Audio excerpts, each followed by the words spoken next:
Welcome, everyone. I'm very, very happy that we are beginning a new, small, but I think very, very substantial symposium this afternoon. It'll be featuring, I think, a very important, rich moment in universal history, a pivot moment of world history, which, with the events, the developments occurring in the Middle East currently, I think has increased the value of this period in an extraordinary way.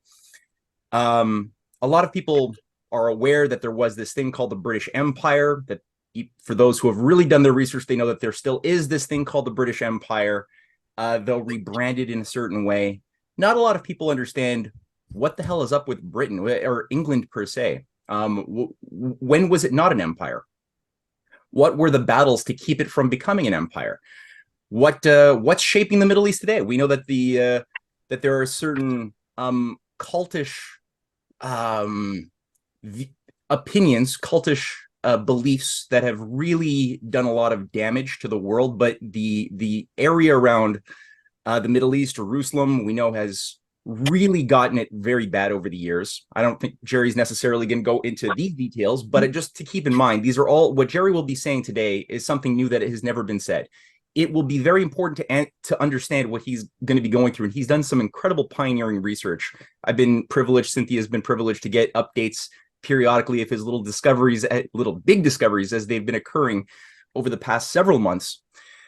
Regarding who was Arthur, the real Arthur. There was actually a man who lived, who fought, who had a plan, who did certain things, disrupted certain things that were in operation. Regarding the Roman Empire that was still latching out of control of the Western Front in the 6th century and around that time.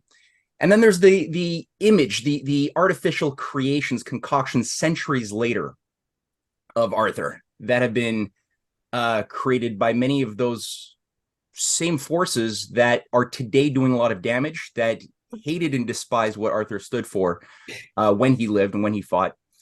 And so I'm very excited that a lot of this is slowly being revealed. I know that the discussion is probably going to be very fun, especially considering that we have Paul and Liz in the audience today too, who have done their own research as well, and I'm sure going to be able to contribute a thought or a question that is going to have value. In the coming 3 weeks, we're going to have some follow-up classes dealing with different aspects of the Middle Age.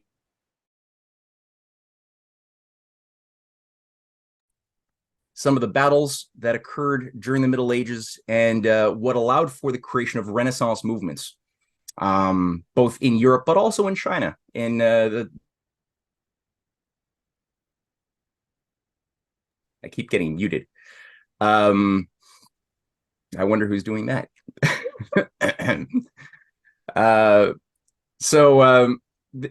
I won't say anything more, but like usual, when Jerry has finished his formal remarks, we're going to open up for dialogue. If somebody wants me to read their question aloud to Jerry, just make it very short and concise. If you want to ask Jerry a question or share a thought, put your name in the description box or raise your little digital hand, and I'll try to call upon you in queue. So without any further ado, Jerry, it is all yours.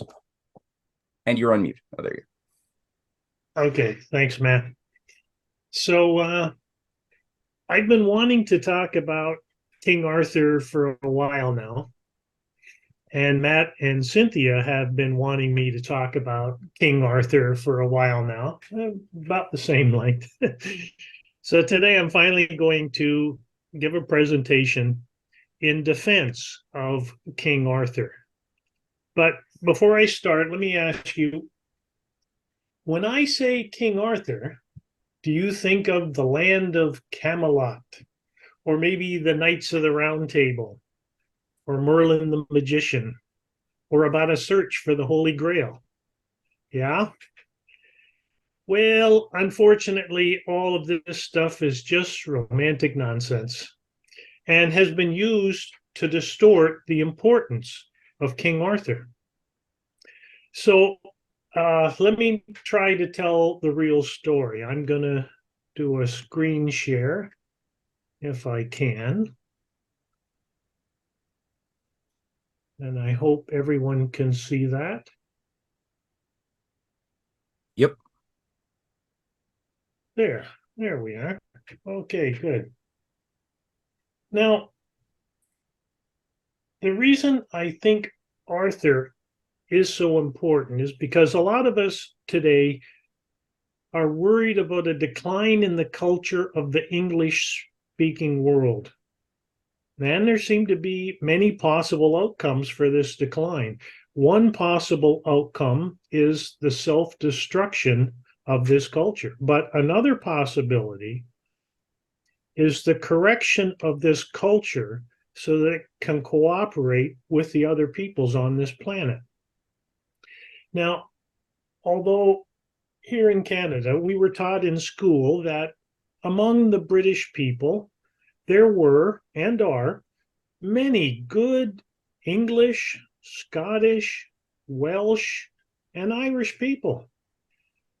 Still, that word British always had a bad taste to it because it reminded us of the British Empire. And I often wondered what part of our culture had to be suppressed in order to get us to go along with this modern form of the British Empire. And to figure that out, I thought it would be a good idea to go back in our cultural history of the English-speaking world, look at the story of King Arthur and who he really was and why he's so important. So let's see if this works. No? There. Now, some historians claim that Arthur was an actual historical king, while others claim that he was a fictitious person. But without a doubt, all of these claims are based on a book called The History of the Kings of Britain, written during the first half of the 11th century by a Welsh teacher and cleric named Geoffrey of Monmouth.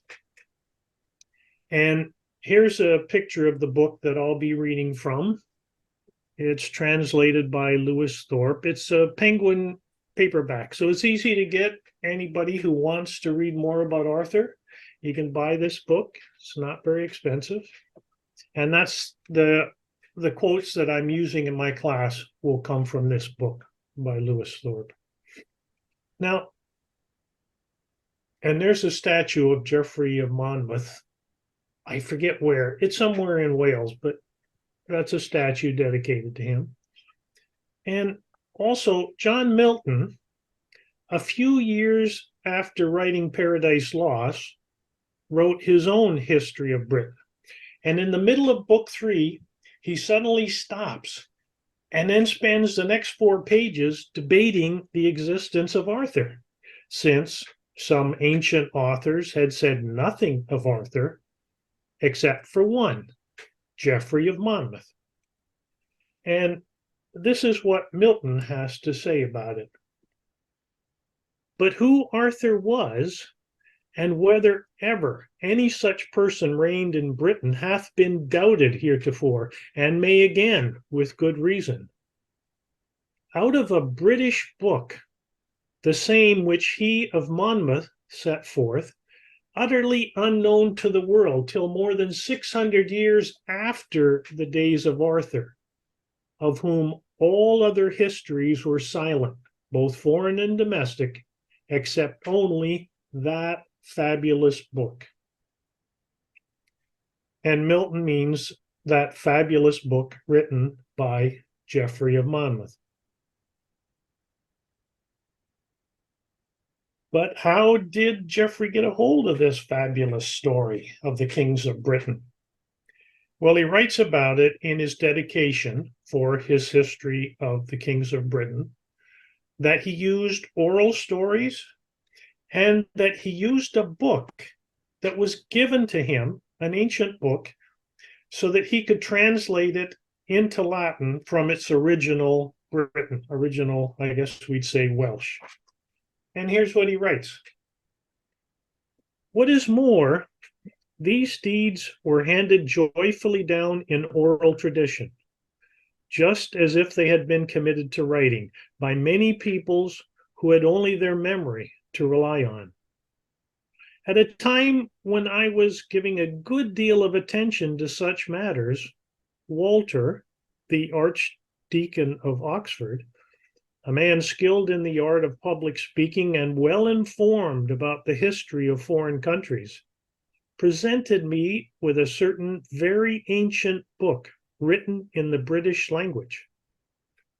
This book, attractively composed to form a consecutive and orderly narrative, set out all the deeds of these men, from Brutus, the first king of the Britons, down to Cadwallader, the son of Cadwallo. Now, most likely, this ancient book that he translated was a book called the Chronicles that was written by Tasilio. I have a picture there, a statue of him. He was a 7th century Welsh prince and abbot. So it was written 100 years or so after the time of Arthur and about 400 years before Geoffrey translated it. Now, it would seem to me that the Chronicles started with Brutus, the first king, but ended with Cadwallader, the last king, because Tasilio died around the same time as the end of the reign of Cadwallader. And so Geoffrey tells this wonderful story of Aeneas the Trojan, from the Trojan War. Some may remember him. And his great-grandson, Brutus. And Brutus sailed from Rome to Britain. And Geoffrey says that Britain was named after Brutus.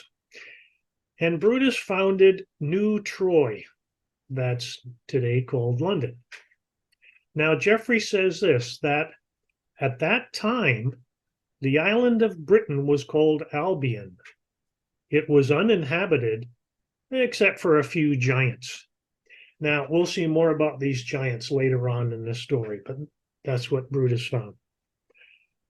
And Geoffrey tells a story of the ancient legendary kings of the Britons, right up until the Roman invasion and occupation, including Kings Lear and Cymbeline, 2 kings that Shakespeare wrote plays about. And after the Romans left Britain, Geoffrey tells of the invasion and occupation of Britain by the Saxons. And it is during this period of the battles against the Saxons that Geoffrey tells the story of King Arthur, who united Britain against the invaders and against a return to being underlings of the Roman Empire.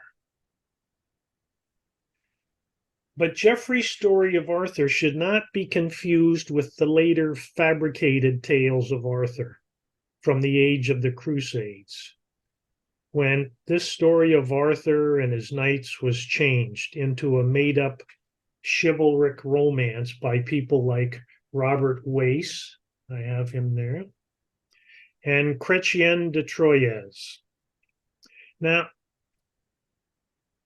just to get some of the history of this and why it happened, Geoffrey wrote his history about the year 1136, 900 years ago, during the reign of the Norman kings who had invaded and occupied Britain under William of Normandy in 1066, 70 years earlier than when Geoffrey wrote his book. And this was at the start of a civil war among these Norman rulers of Britain that was known as the Anarchy. And after the Anarchy, it brought the Plantagenets to the throne of Britain. Now, Geoffrey died around 1155, a few years before Henry II, Plantagenet, became the King of Britain, when Henry had also become king of the western half of France with his marriage to Eleanor of Aquitaine. See, Eleanor had been married to King Louis VII, Capet of France, but when their marriage was annulled, she remarried to Henry. In fact, less than 2 months after her marriage annulment to Louis VII. Now, at the time of Geoffrey's death, Eleanor, who's now Queen of Britain, would sponsor a Norman cleric named Robert Wace. That you see him right there. And Wace wrote a Romance of Brutus, a poem that tries to imitate Geoffrey's history, but that begins to bring in this romantic version of Arthur and the Round Table. Wace later wrote another poem, a Romance of Rollo, about the history of the Norman kings and of William the Conqueror and the glorious Norman conquest of Britain. Now, Eleanor's daughter, Marie, became the sponsor of Chrétien de Troyes. I have him here, who would write romances about the Knights of the Round Table to further this Norman romantic myth of Arthur. Now, Troyes died before he could finish his last romance about Percival and the search for the Holy Grail, and that story was continued by another French cleric named Robert de Boron. So you see here the political aspect to this whole changing of the story of King Arthur. Perhaps Geoffrey saw this coming anarchy of the Romans, and so he told this story of King Arthur so that perhaps one day this Norman occupation of Britain could end, and they'd return to the independence of Britain. But is this why Geoffrey wrote his history? Well, for that, we can read what he wrote in his dedication, that the deeds of these early kings deserve to be told and to be praised for all time. Here's from his dedication.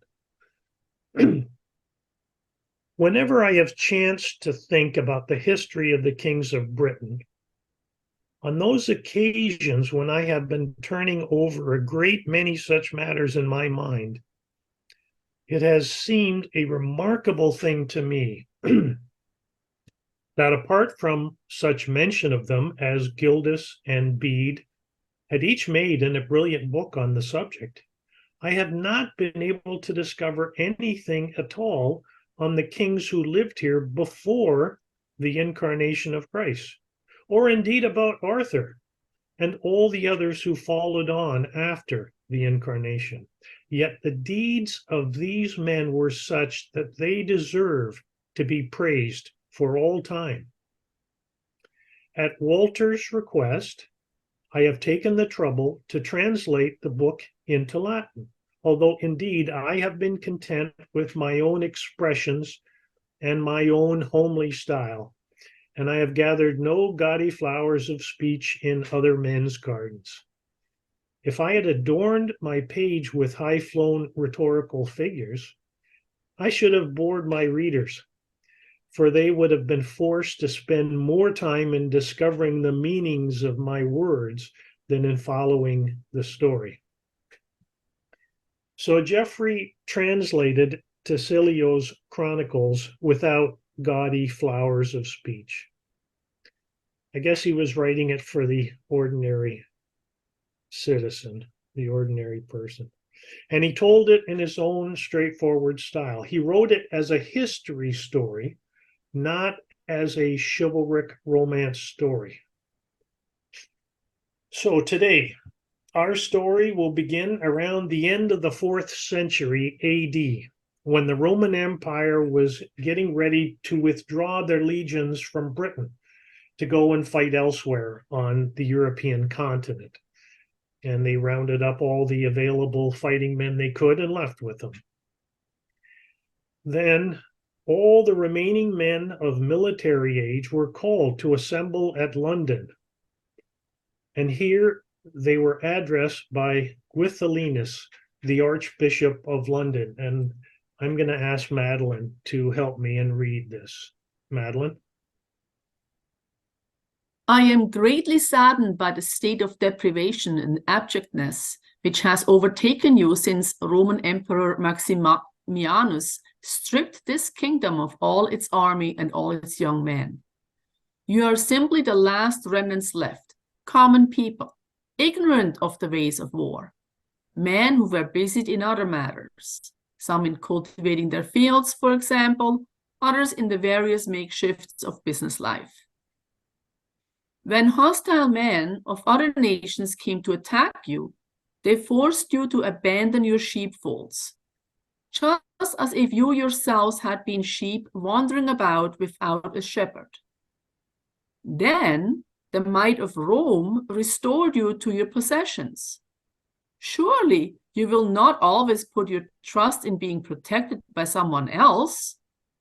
Won't you accustom your hands to brandish shields, swords, and spears against those who would be no mightier than you yourselves? If only you could throw off your laziness and lethargy.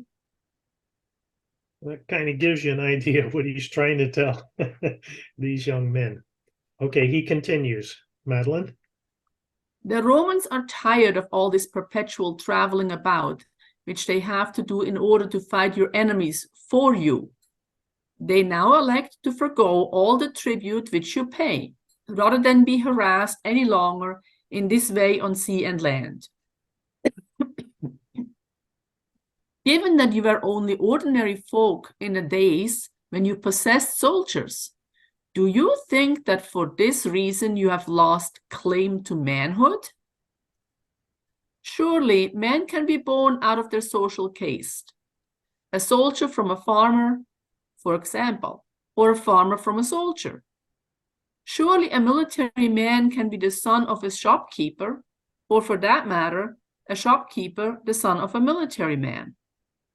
Given the possibility of one caste being born from another, I find it hard to believe that people are such that they can actually lose their manhood. If you are men, then behave like men. Pray to Christ to give you courage, and then protect your own liberty. So that's Withdrawal is telling him, you're on your own now. The Romans have left. You're it.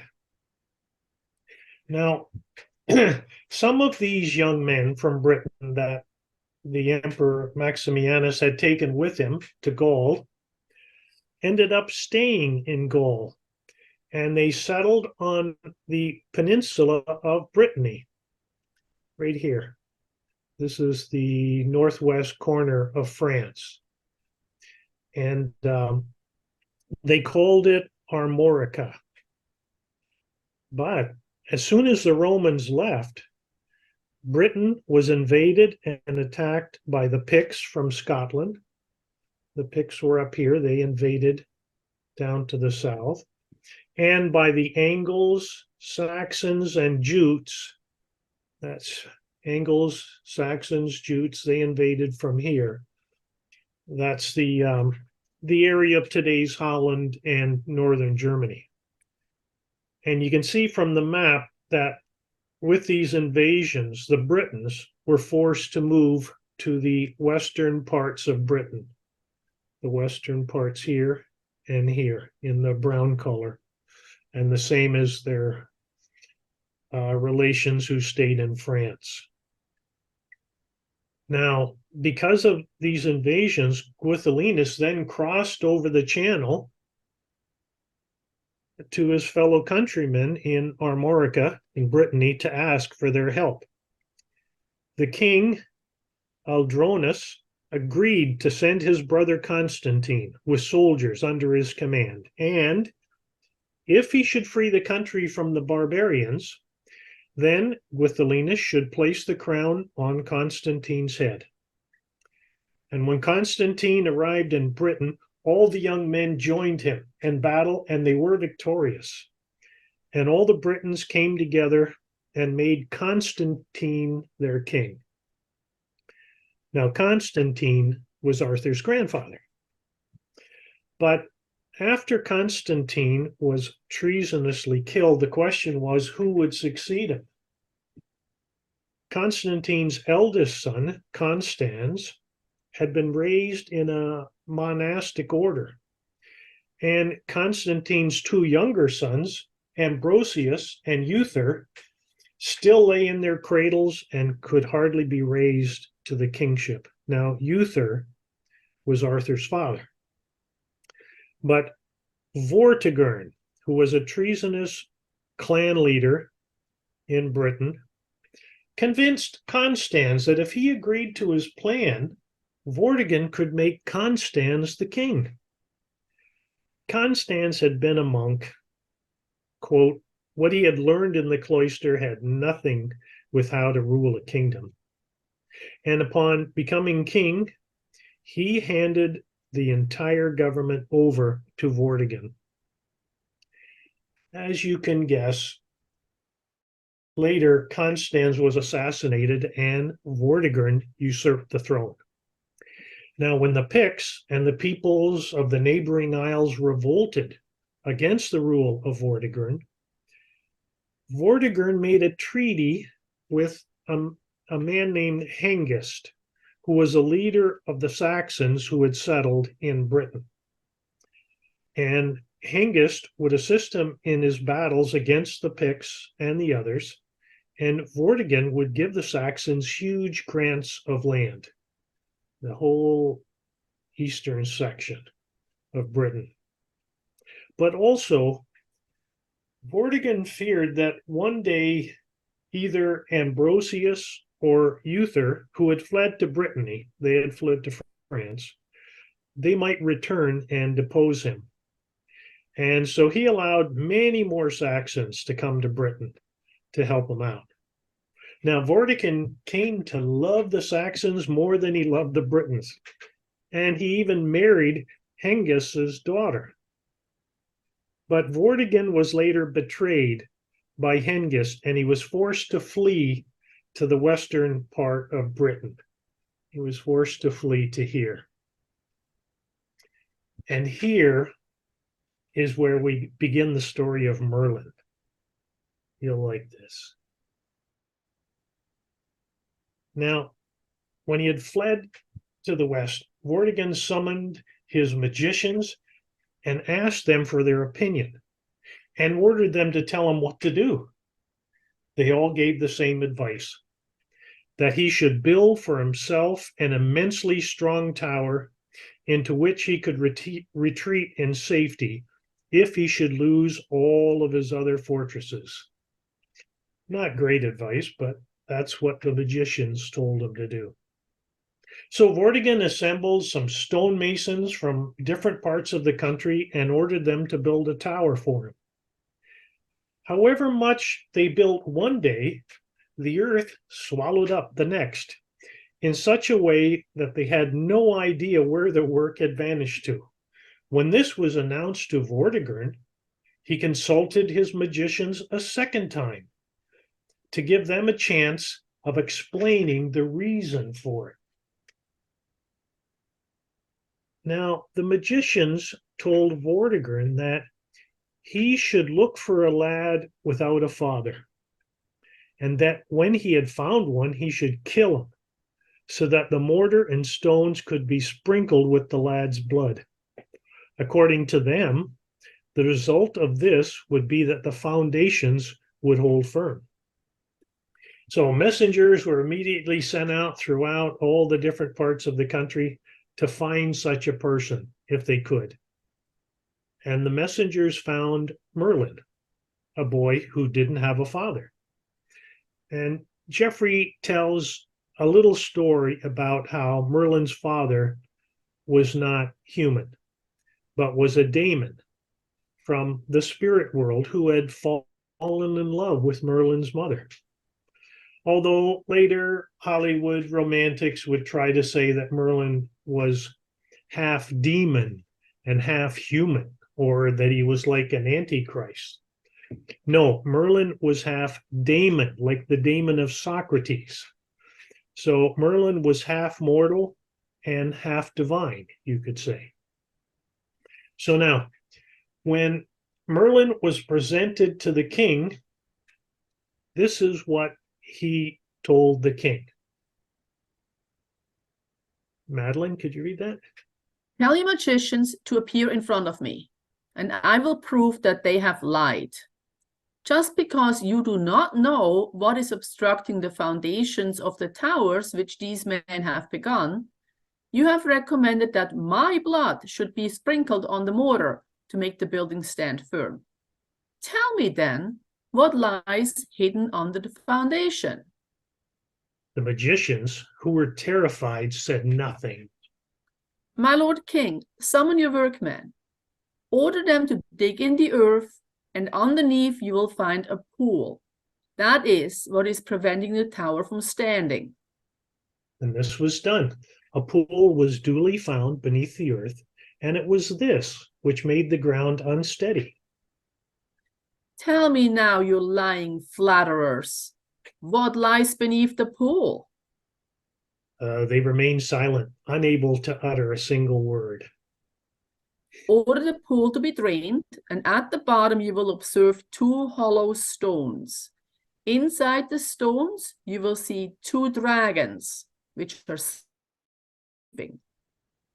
So Vortigern ordered the pool to be drained, and the 2 dragons emerged from the pool and breathed fire and fought bitterly.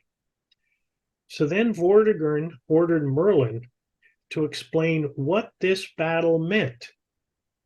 And Merlin answered, Madeline, Alas for the red dragon, for its end is near. Its cavernous dens shall be occupied by the white dragon, which stands for the Saxons, whom you have invited over.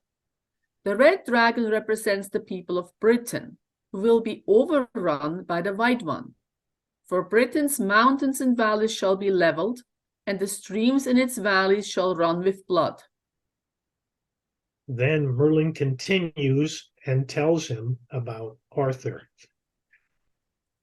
The boar of Cornwall, that is Arthur, shall bring relief from these invaders, for it will trample their necks beneath its feet. The islands of the ocean shall be given into the power of the boar, and it shall lord it over the forests of Gaul. The house of Romulus, that is the Roman Empire, shall dread the boar's savagery, and the end of the boar will be shrouded in mystery. The boar shall be extolled in the mouths of the people, and its deeds will be meat and drink to those who tell tales. So Merlin is saying, in explaining this fight of the red and white dragons, that for this short period in Britain's history, between the Roman imperial rule and the Saxon conquest, Britain was ruled independently by its own kings. And we saw the emergence of Merlin into the story in opposition to the superstitious and scheming magicians who were advising the king.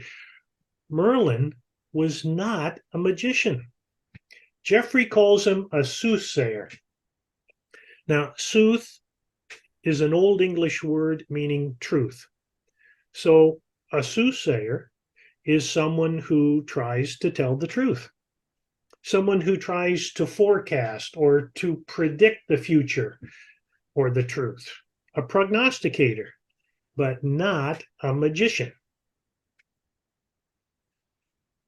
Now, also at that time, Ambrosius and Uther, the 2 younger sons who are now growing up, the sons of Constantine, they sailed with an army from Armorica, from Brittany, and they landed in Britain, laid siege to the capital where Vortigern had sought safety, and they burned it down along with Vortigern. Then they marched to do battle against Hengist and the Saxons and defeated them.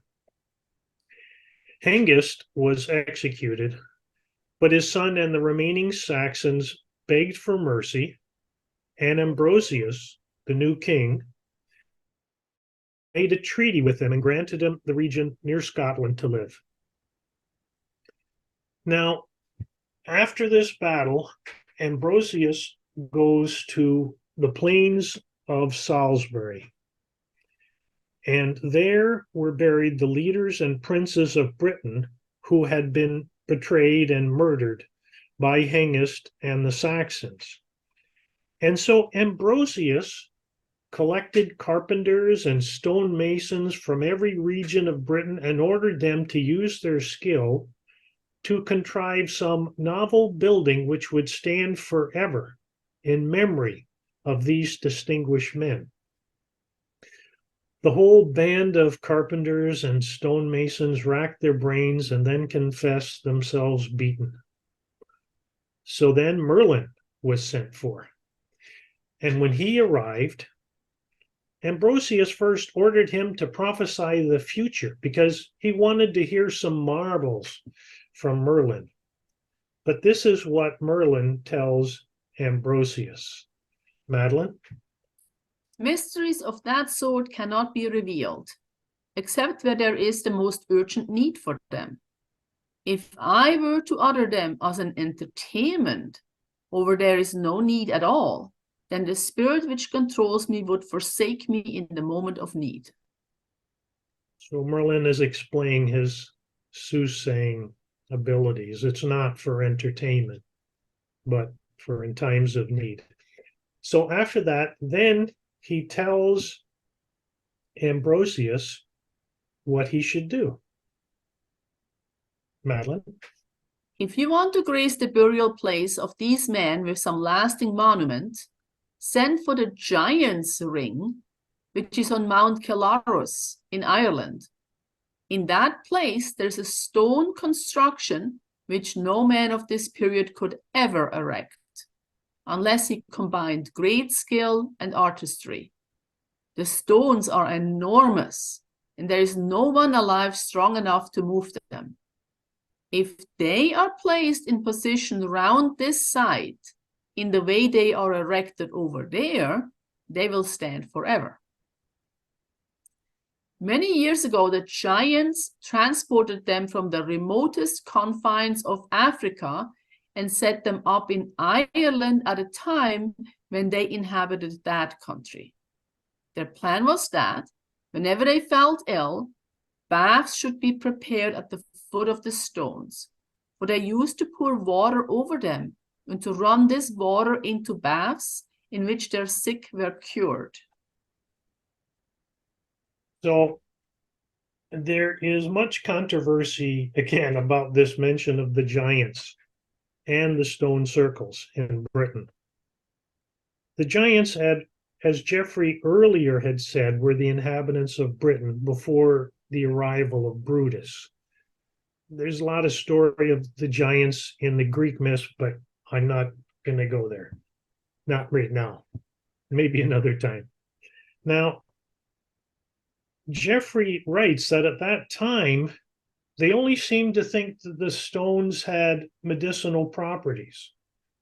And they seem to have forgotten about the astronomical and calendar dating uses for the stones. It's like they were coming out of a dark age. And I guess that 400 years suffering under the Roman Empire might not have helped any either. So Ambrosius sent his brother Uther. Uther was Arthur's father, and 15,000 men, along with Merlin, to Ireland to remove the stones and to bring them back to Britain, to Salisbury. Now, when they came to the stone ring, this is what Merlin said to the workers. Madeline? Try your strength, young man, and see whether skill can do more than brute strength, or strength more than skill, when it comes to dismantling these stones. So the men ringed up hawsers and ropes, and they propped up scaling ladders, each preparing what he thought most useful, but none of these things advanced an inch. When Merlin saw what a mess they were making, he burst out laughing, and he placed in position all the gear which he considered necessary and dismantled the stones more easily than you could ever believe. Once he had pulled them down, he had the men carry them to the ships and stored on board. And they set sail once more for Britain with joy in their hearts. Back in Britain, Merlin had the stones placed in a circle around the sepulchre in exactly the same way as they had been arranged on Mount Killarus in Ireland. Now, just to go over that, Merlin and the men did not use magic or even brute strength to move and to reconstruct the stones. Merlin should be seen as a stepping stone for Britain to come out of the world of the magicians and into the world of, quote, skill. Again, Merlin is not a magician.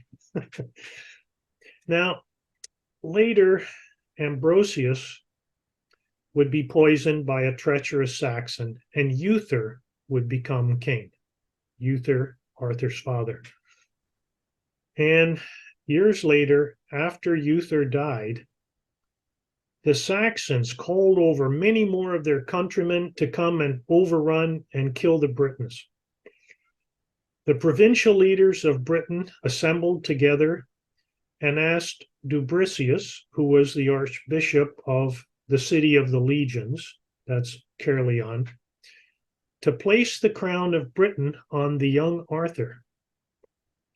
And this is what Geoffrey writes about the young Arthur. Madeline, please.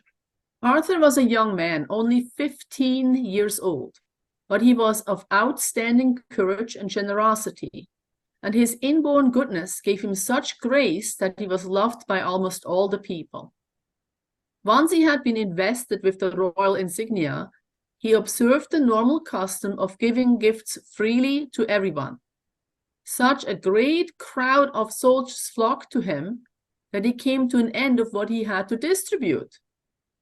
However, the man to whom open-handedness and bravery both came naturally may indeed find himself momentarily in need, but poverty will never harass him for long. In Arthur, courage was closely linked with generosity, and he made up his mind to harry the Saxons, so that with their wealth he might reward the retainers who served his own household. The justness of his cause encouraged him, for he had a claim by rightful inheritance to the kingship of the whole island. He therefore called together all the young men who I have just mentioned and marched on York. Now, Arthur wished to battle the Saxon invaders, who had usurped his rightful inheritance to the kingship. The Saxon leaders assembled a huge army of their Saxons along with the Scots and the Picts. Now, Arthur sent messengers to his cousin Howell in Armorica in Brittany in France, who came with troops to help Arthur. And Arthur and Howell then marched to meet the Saxon army and defeated them. The Saxons promised to leave all their gold and silver if Arthur permitted them to return to Saxony. So Arthur permitted them to leave, but to take with them nothing but their boats. But once the Saxons had sailed, they reneged on their promise and turned back to Britain and began to lay waste to the countryside. So Arthur now marched south to meet the Saxons. And this is what Arthur told his men.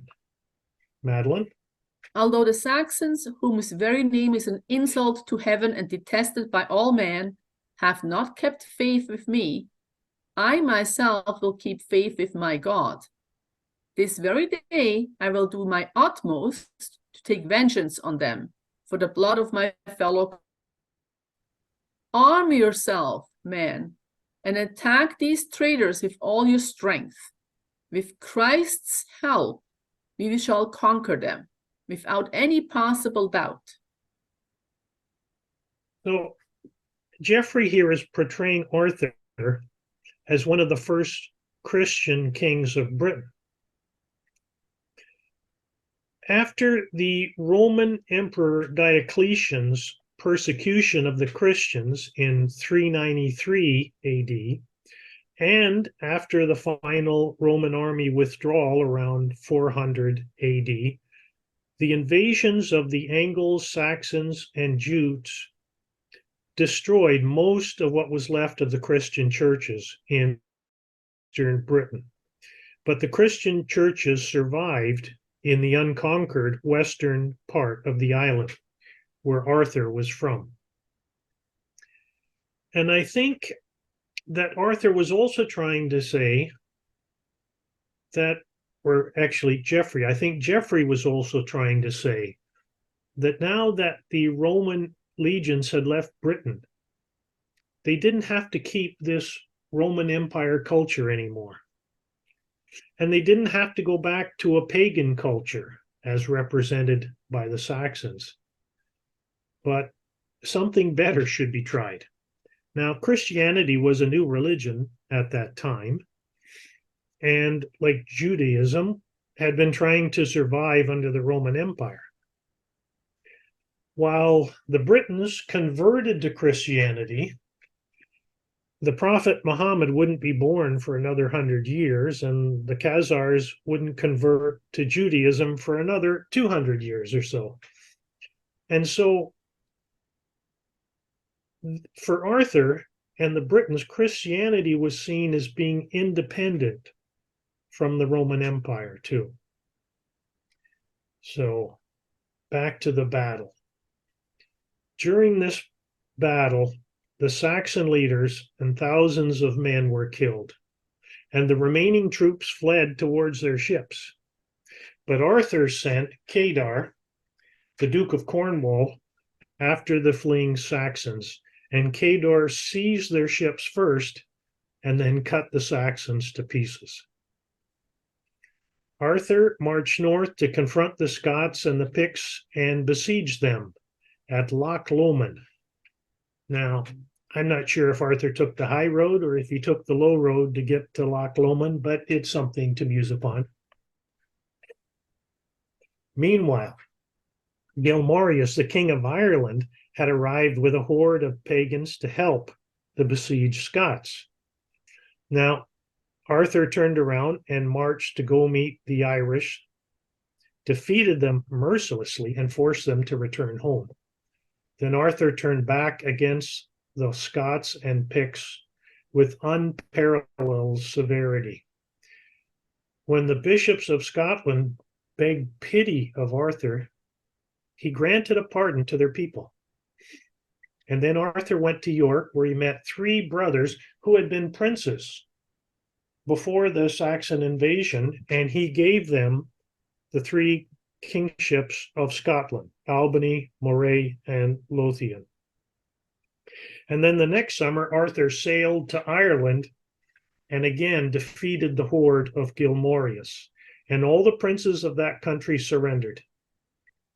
Arthur then sailed to Iceland and subdued that island. And upon hearing this, the kings of Gotland and the Orkneys came and promised tribute to Arthur. So Arthur returned to Britain, and he established the whole of his kingdom in a state of lasting peace. Later, Arthur would have to sail to Gaul to help his cousin Hole in Brittany, because Gaul was under the Roman tribune Frollo, who ruled in the name of the Emperor Leo. And after failing to defeat Arthur in battle, Frollo quit the field and fled to Paris. And after a month-long siege, in order to stop the people from dying of hunger, Arthur agreed to Frollo's challenge to meet in single combat. Whoever was victorious should take the kingdom of the other. And when Arthur defeated Frollo, he then subdued the remaining provinces of Gaul and returned to Paris, and called an assembly of all the clergy and the people, and settled the government of the realm peacefully and legally. And with Gaul now pacified, Arthur returned to Britain. Now, back in Britain, Arthur held a grand court so that he could renew the pacts of peace with his chieftains at Caerleon, called the City of the Legions, a city that was adorned with royal palaces and with two famous churches to the martyrs Julius and Aaron, and with a college. And this is what Geoffrey writes about the city of the legions. Madeline? The city also contained a college of 200 learned men who were skilled in astronomy and the other arts, and who watched with great attention the courses of the stars, and so by their careful computations prophesied for King Arthur any prodigies due at that time. So on the slide there is a picture, I think that's supposed to be Stonehenge, that Merlin and Arthur's father brought back from Ireland and assembled there. Now, with this college, Arthur used astronomers, not magicians, to forecast the future. And here again, we see the importance of Merlin. How did Britain change from the magicians of Vortigern to the astronomers of Arthur? Through Merlin. Merlin as a stepping stone from magic to science. And Merlin was not a return to the Roman magicians, but actually a return to Britain's ancient astronomers before the Roman Empire. And that's the real Merlin, not the romantic wizard of a Hollywood romance, but as a stepping stone out of the mysticism of the Roman magicians. And even though we only see Merlin in the story with Arthur's father, you don't see Merlin at all in the story of Arthur, but you see him in Stonehenge and the astronomers. Now, at this great meeting, invited to the meeting were all the kings of Britain and Scotland, and all the leaders of the provinces of Britain, and all the kings of the islands. That's Ireland, Iceland, Gotland, Orkneys, Norway, and Denmark, and all the leaders of the provinces of Gaul. There remained no prince of any distinction this side of Spain who did not come when he received his invitation.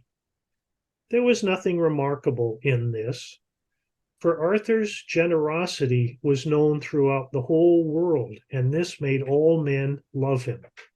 But most interesting in this assembly were the leaders of the church in Britain, the three archbishops from London, from York, and from the city of the legions.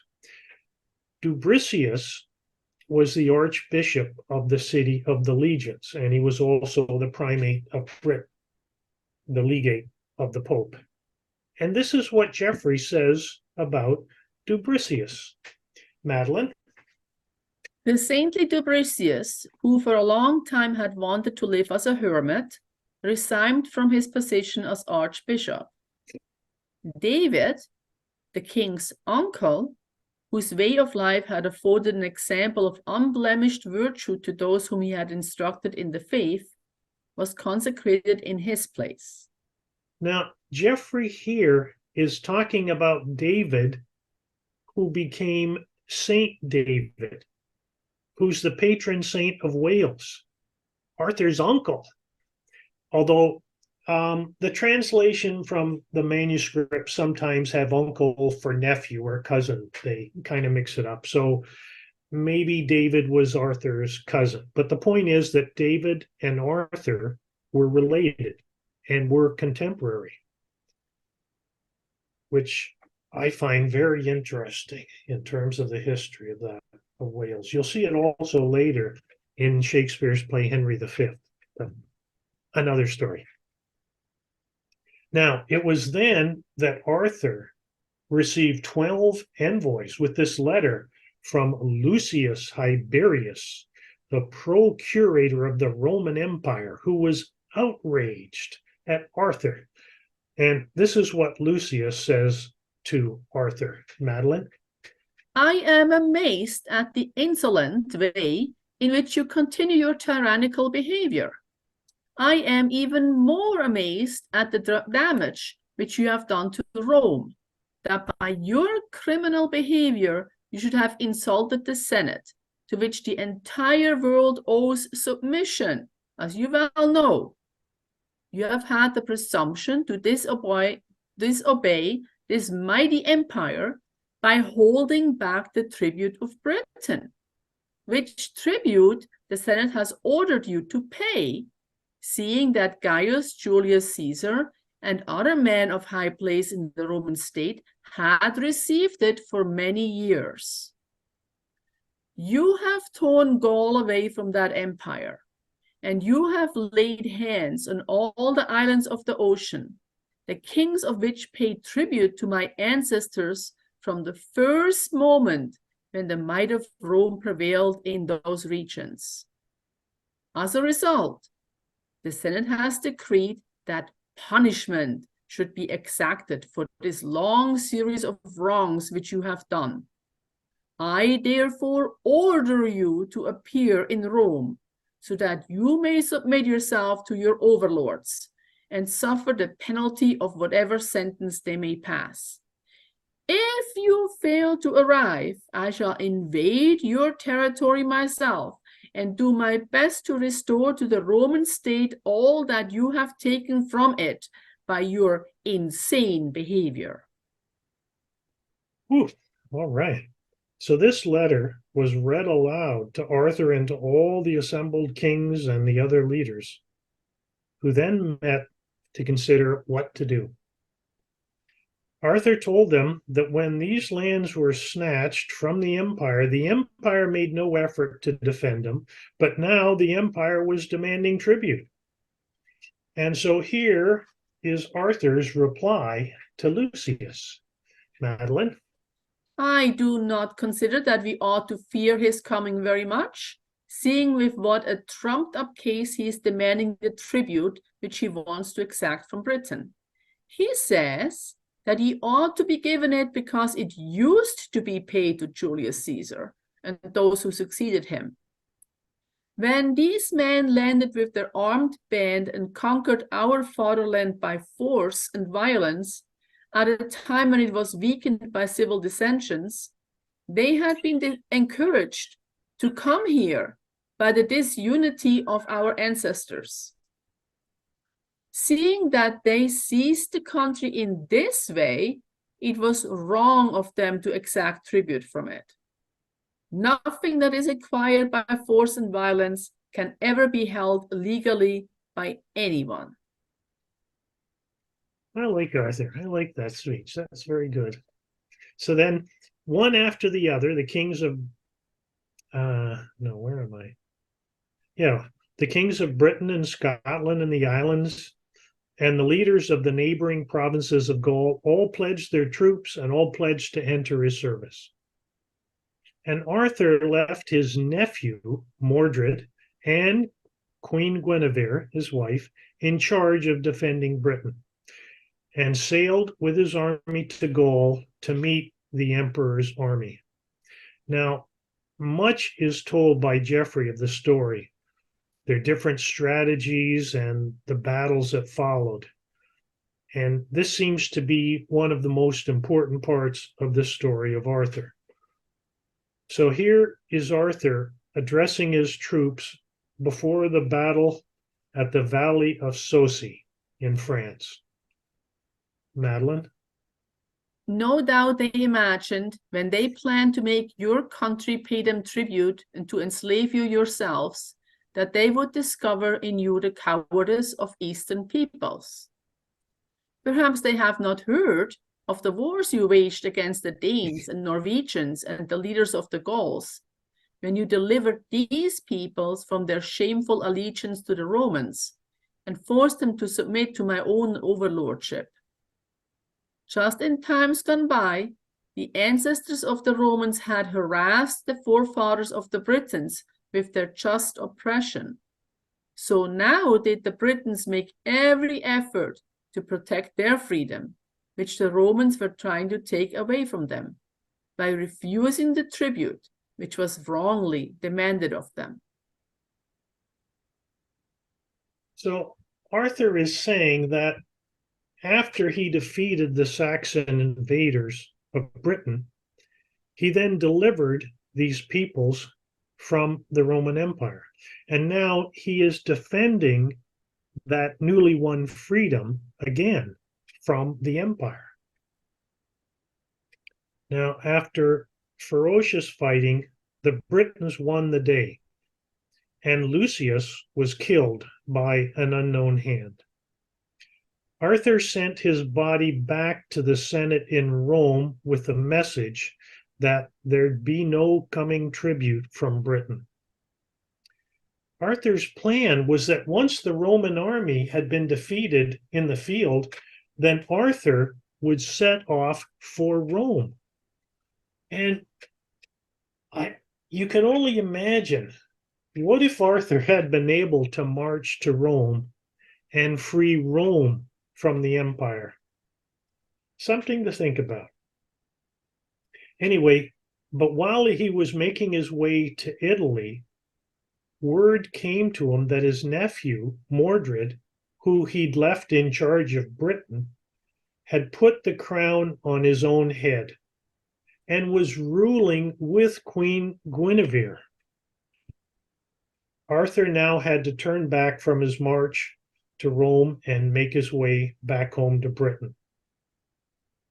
Mordred had made an agreement with Chelric, a Saxon leader, to bring 800 ships of Saxons from Saxony to join him, in return for which he would receive much of the island to rule. Mordred also brought some of the Scots and Picts and Irish into his alliance, and he marched with his army to meet Arthur when he landed. After 3 brutal battles, Mordred's army was defeated, and Mordred and Chelric were killed. And here is the last words that Geoffrey says about Arthur after that last battle.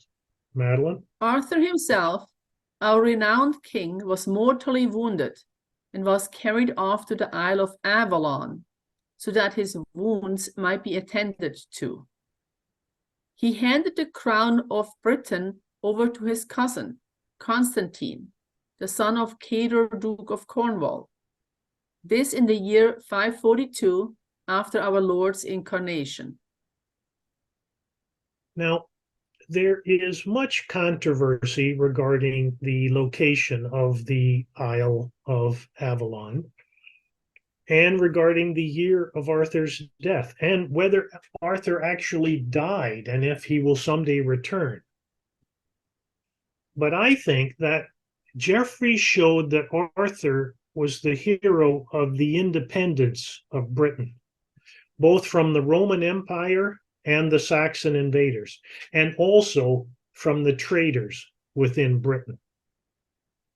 And that Geoffrey's idea of Arthur's return is not a physical return, but a return of the spirit of Arthur and a return of the people of Britain to their independence, including from today's modern variant of the Roman, Saxon, Norman usurpers, the House of Saxe, Coburg, Gotha, the House of Windsor. And so in Geoffrey's history of Britain's hero, King Arthur, there was no lovey-dovey affairs of Guinevere. There was no carpet knights sitting around some round table or maybe chasing after windmills. And there was no absurd search for the Holy Grail, because we're not on a quest for the Holy Grail. We're on a quest for truth. And all these romantic, chivalric myths were added later to try to mystify the true story of Arthur, and for a different purpose than that of Geoffrey, that these deeds should be remembered for all time. And Arthur should be remembered by Geoffrey's story, and not by the Roman romantic fantasy or Hollywood's fantasy version either. Now, there's another way in which Arthur is remembered, in a way that we may or may not imagine. about 250 years after Geoffrey of Monmouth, we see another Geoffrey Chaucer, who wrote the Canterbury Tales. And in all of his tales and in all of his poems, he only mentions King Arthur once in the Wife of Bath's tale, and only in the first few paragraphs. So I just want to read that. In the olden days of King Arthur, of whom Britons speak with great honor, all this land was filled full with fairy. The elf queen with her fair company danced full oft in many a green mead. That was the old opinion, as I read. I speak of many 100 years ago. But now, no man sees elves, I know. So it would seem that not only did Arthur free Britain from the Roman Empire and from the magicians, but he also freed the artists and the musicians and the dancers and the poets, and Britain was filled with elves and fairies. But when we lose our independence, do we also lose our ability to see this land of fairy? Because now no one sees elves anymore. Maybe Robert Frost was the last one. We've become literalists and scholastics and nominalists and empiricists. We can't see the land of fairy anymore. We are instead shown the land of escapism. And it's not like the escape of a prisoner, it's more like the escape of a deserter. Now, about 200 years after Chaucer, we see this land reappear in Edmund Spenser's Faerie Queene, as Prince Arthur searches for the Queen of Fairyland, and in William Shakespeare's play of A Midsummer Night's Dream, where we find the King and Queen of Fairyland, and also in his play Romeo and Juliet, where we hear about Queen Mab.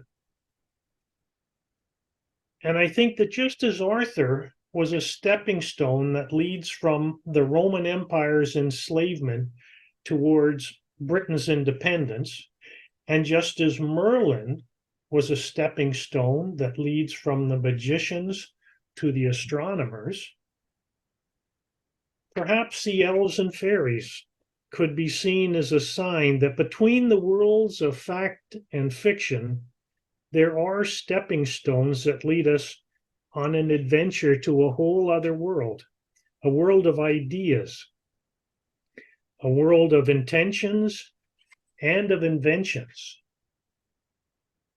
And our stories, like our language, didn't evolve, but were invented to help us to explore this world of ideas. So that perhaps, as well as stories of our heroes like Arthur, stories of our elves and fairies were also left to us as a gift, a Promethean gift to man, the gift of storytelling. Since, while we sat around that gift of fire on a quiet, dark night, we discovered something to do: storytelling. But these stories of the world of ideas should be used to better help us to see in the real world, and not to simply create chaos that can only be fixed by the magicians. Maybe we don't need the magic of the magicians or the power of the empire, of the Leviathan, to impose order over the chaos. Maybe the world isn't in chaos after all, but is merely intertwined and interconnected mysteries that our storytellers help us to unravel. But now we have to ask ourselves whether we think that Arthur is a hero or is just a myth. And first, I think we should ask Geoffrey of Monmouth what he thinks of all this, since we've been listening to his story of Arthur for the last hour or so. So let's ask him. Now, what if Geoffrey could travel 1,000 years into the future and he could see us all sitting in front of the screens of our computers or of our phone where we're seeing and hearing each other? Now, Geoffrey would say, "Oh, yes, I see you. You're looking at these shiny black slabs that you call screens. I think I've seen this before. I think it's called obsidian. And you must have become great craftsmen in the last 1,000 years because you can carve and chisel such thin and shiny slabs of rock so well. But how do you talk to each other through these obsidian screens?" Well, we tell them that we get sent a message by the internet that has this code that lets us into the meeting. "Ah, I think I see," says Geoffrey. "You still have need of soothsayers, but instead you call them internet. And perhaps you still have need of the elves and the fairies that can cast the spells that make the obsidian shine so that you can appear to each other." "Now," says Geoffrey, "I don't know if I can believe in your modern myths with your modern soothsayers and modern fairies or not, but I do think it would make for a wonderful and fabulous story." So, in conclusion, I think we could say either that, one, if Geoffrey's history is historically accurate, then we owe Geoffrey a world of gratitude for having collected oral traditions and translated ancient written texts and assembled them into a real history of King Arthur. Or two, if Geoffrey's history has simply taken certain historical events and then embellished them with his own imaginary tale, then we still owe Geoffrey a world of gratitude for giving birth to this fabulous story of King Arthur. And I'll leave it up to you to decide for yourself which of these two conclusions you believe. But for me, I like to believe in both. And perhaps someday in the future, when people say Britain, we won't think of the British Empire anymore, but we'll think of King Arthur and of the independence of Britain from the empire. And I think I'll pass it back to Matt, and we can open it up for questions and comments. And I don't know how to get out of the share thing. Maybe just that. Gary, that was really good. I got a few questions myself. And I can see already in the chat box there's a lineup waiting to throw a thought or a question at you. I guess the thing I was thinking about, I just revisited Thomas Cahill's How the Irish Saved Civilization, which is a really fun book, and goes to the story of St. Patrick and the monastery building movement across Ireland. And when Cynthia and I were in Ireland a few months back, we happened upon in the middle of Ireland this beautiful little place called Clonmacnoise. And Clonmacnoise, they had a bit of a guided tour thing, and one of the things popped out. It was a college. It was also a guild craftsman area. They were working on astronomy. They were working on jewel making, carpentry, all sorts of things. So it really seemed like a hub, and it really they were clear. People came from all over Europe to study with the I guess the scholars there. It was a monastery as well. And the Normans really wanted to destroy it. They went through like how there were 30 different onslaughts to burn it to the ground. It would be rebuilt over the course of 1,000 years. Fascinating stuff. And the one that really caught me, and this was set up around 540 or so, around the time that Arthur is I think he's dying around this time. But it's really close to this other college that you brought up that was also being built up in England. and there's a lot of similarities that struck me. One of the characters was Alcuin, who advised Charlemagne, who studied for several years at Clonmacnoise. So he studied there and then went back and organized with the Franks, with Charlemagne to create a whole educational program, infrastructure program, and he was like the Eminence Grise. So it was just like really, really exciting stuff in my mind and association. So I'm wondering, in your research so far, have you found overlaps between what organized Arthur or Arthur's father and this monastery building process, educational process of that Patrick launched and that sort of grew in a way I find very mysterious and fascinating? Well, it's complicated. I haven't really seen much, but it really comes from France, because there's the two factions in France where there is the city builders, and there's also the people like the Normans. Some say they came from the Vikings, some of the barbarians, but I think it's with the collapse of the Roman Empire, you did had an organized effort by people across the Mediterranean world to save civilization and not have it degenerate into, paganism.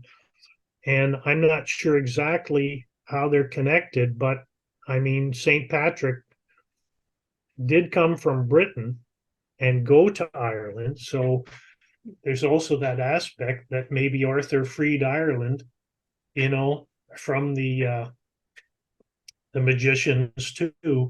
And Patrick and other people were allowed to develop the culture of Ireland because it seemed to have worked.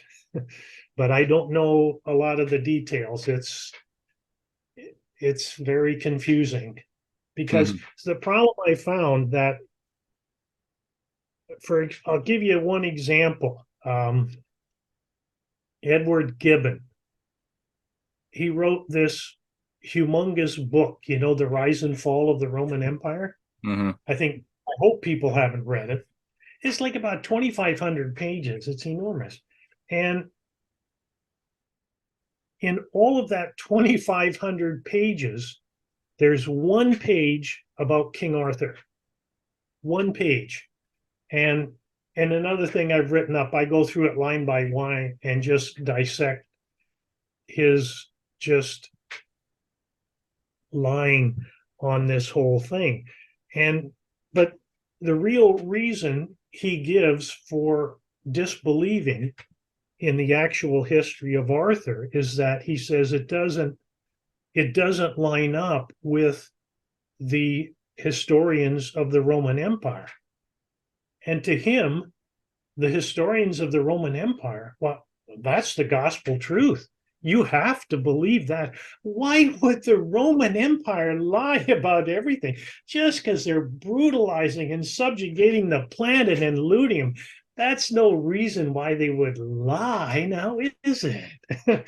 So the problem you have in all this history is these lovers of the Roman Empire, like Gibbon, take it as gospel truth, and they refuse to allow any reading of these old Welsh chronicles as being legitimate. So you deal with a whole mess there, but that's the big problem you have piecing this out, is that you have to just push the Roman Empire crap to the side and look at what's left and try to figure it out. And it's some fascinating stuff there, but it's a lot of work. I haven't got into it, but someday. Cool. I hope that answered it a bit. Yep. John, I saw a couple of thoughts you had there. Do you want me to read them, or you want to? No, it's fine. I can read them. Hi, Jerry. Oh, hi, John. How you doing? I'm well. It's pouring rain outside, so it's cold inside, so I have my dressing gown on. What's the name of the great battle against Rome? Saucy. Saussy. I may not. Sosi. Okay. Maybe I pronounced it. Yeah, that's fine. So can we consider Merlin to be some kind of Britain Archimedes? Well, I don't think Jeffrey goes that far. I think he's simply using him as a sort of like a sign between the magicians and No, the but I'm thinking scientists. about I'm thinking of the moving of the big stones. Oh, yeah, that's interesting. How did he do it? It could be he understood Archimedes' principle in the lever to do it. Uh-huh. It's Uh-huh. saying it was skill. It wasn't from brute strength. So it's there's a certain knowledge that he was trying to bring Yeah. to the Britons. Yeah, it's it's an interesting analogy. So the real question I have is, was anyone behind Mordred? Guinevere's, or do you have any intuition? Because it doesn't sound like it was written in the chronicles. Yeah, it just sounds like he succumbed to his own Ambition? ego and arrogance and wanted to be king, and he thought he could do it. And it's with Arthur, you really see as he defeats these other countries, he doesn't rule them like an empire. He makes a treaty with them and sets up a king, and there you go, and allies with them. So there's a certain responsibility to his leadership. And yeah, there's a problem with Mordred. They don't really go into him much in Geoffrey's history, but the real thing is that the Guinevere was a traitor. Why in these other myths they make her so wonderful, and everyone, wants to do all these great deeds for her? She was evil. She went with Mordred. She's a traitor. She should not be, someone we should want to emulate, you know? You Mhm. really see it with Guinevere, how they altered the story, you know? But she was also supposed to be uh, descended from a Roman family. That's all they really say about her. So maybe she had Roman connections. Okay. Maybe that was the connection into Mordred. Okay, thanks. Okay. Stephen Doyle, are you still there? Stephen. I am indeed. Oh, I was on, hiding my screen because I'm having a bad hair afternoon, but otherwise doing well. Jerry, thanks for a fascinating lecture. Really enjoyed that. And there's so many questions I could ask, but I'm going to channel Matt in the introduction and how this actually would have relevance to certain aspects of today. And if you look at the inquiries that we're making and trying to discern the nature of that malevolent entity, whatever it is, that's trying to affect things so badly today in the globe. What tweaked me from your lecture, and it's an obscure thing earlier on, but you mentioned that reference to killing someone and putting the blood in the mortar to build the edifice that wouldn't collapse, would be enduring. I've noted that there are some of these anonymous online researchers who actually suspect that practice is going on today via concrete. And that there's an occult nature to it. And I can't say whether or not there's any truth to that, but I just thought I'd introduce that thought that, if you look at that as an occult element back in what, 1500 years ago or so, there's suspicion that continues to this very day. And I'm wondering if in any of the research that you have going forward, I mean, obviously there are several avenues that you could think about. Have you looked at that dimension to see if, or you thinking about exploring that as to whether any of these practices have continued to today? Mm, You mean like I'm afraid. the occult rituals and Yeah, devices and stuff like that is what you're talking? Okay. Yeah, because I know we've had some discussions, and we think, suspect that the core nature of the malevolent entity, whatever it is occult or satanic in nature or something along those lines. I'm just wondering if I mean, I know an author named Peter Levenda has written some books on this in terms of American political history and the Nazis and the occult. But I'm wondering if Rising Tides or anyone in the Canadian Patriot world has really looked at that aspect of it in any great detail. And to me, it would link back to this lecture too, and goes back at least that far.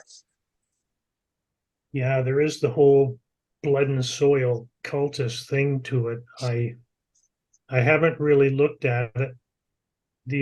I heard it was run out of a pizza parlor in Washington, D.C. Other than that, but yeah, it's the line of thinking of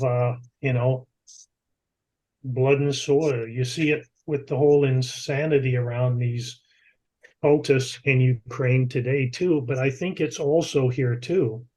Well, you see it in the whole myth of the Holy Grail. I really didn't want to get into this, but can I take 5-10 minutes to answer that? Hey, you're the maestro, man. You do what you do. Thank you. So here's the insanity of the Holy Grail myth. I mean, it goes to the Bible, and Jesus and telling people to drink the glass of wine. This is my blood. He's mean, you should be like me, act like me in spirit. Now, the cultists took this literally, right? That if you could drink his blood, you would literally live forever, right? Because Jesus promised his followers everlasting life, but he meant immortality. He didn't mean, baby boomers, we want to live forever so that we can do all the things we're not supposed to do and get away with it, right? That's what we think in terms of living forever physically. But so the story that was made up in one of these myths is that I think it was Joseph of Arimathea had a cup, and when Jesus was dying, he held it up and he caught some of his sweat and a drop of his blood in the cup. So the myth they created was that if you could find somehow this old beat up clay cup and put some water in it and drink from it, you physically could live forever. I mean, that's how this whole, blood and the search for the Holy Grail nonsense is all about. Trying to find this beat up old clay cup so you can physically live forever. And it's really an attack on this idea of immortality, because immortality is not our bodies living forever. It's our spirit, our ideas living together. It's like Plato, I think, said one of his dialogues that human knowledge really is its recollection. And if we could become part of that recollection, say become part of these oral traditions that are passed on for generations to generation, we could live forever. We'd be immortal. And it's interesting. I think the best place I've ever seen for that idea come up is in Henry V. And okay, this is a side. I'm going off on a tangent, Stephen, but hang in there with me. So Henry V, this whole idea of Arthur and the independence of Britain between the Romans and the Saxons, and after that, the Saxons and Normans, until you get the Tudors, who again are independent for just a short window. And you wonder, where the hell do the Tudors come from? And they come from this guy named John of Gaunt, who was the Duke of Lancaster.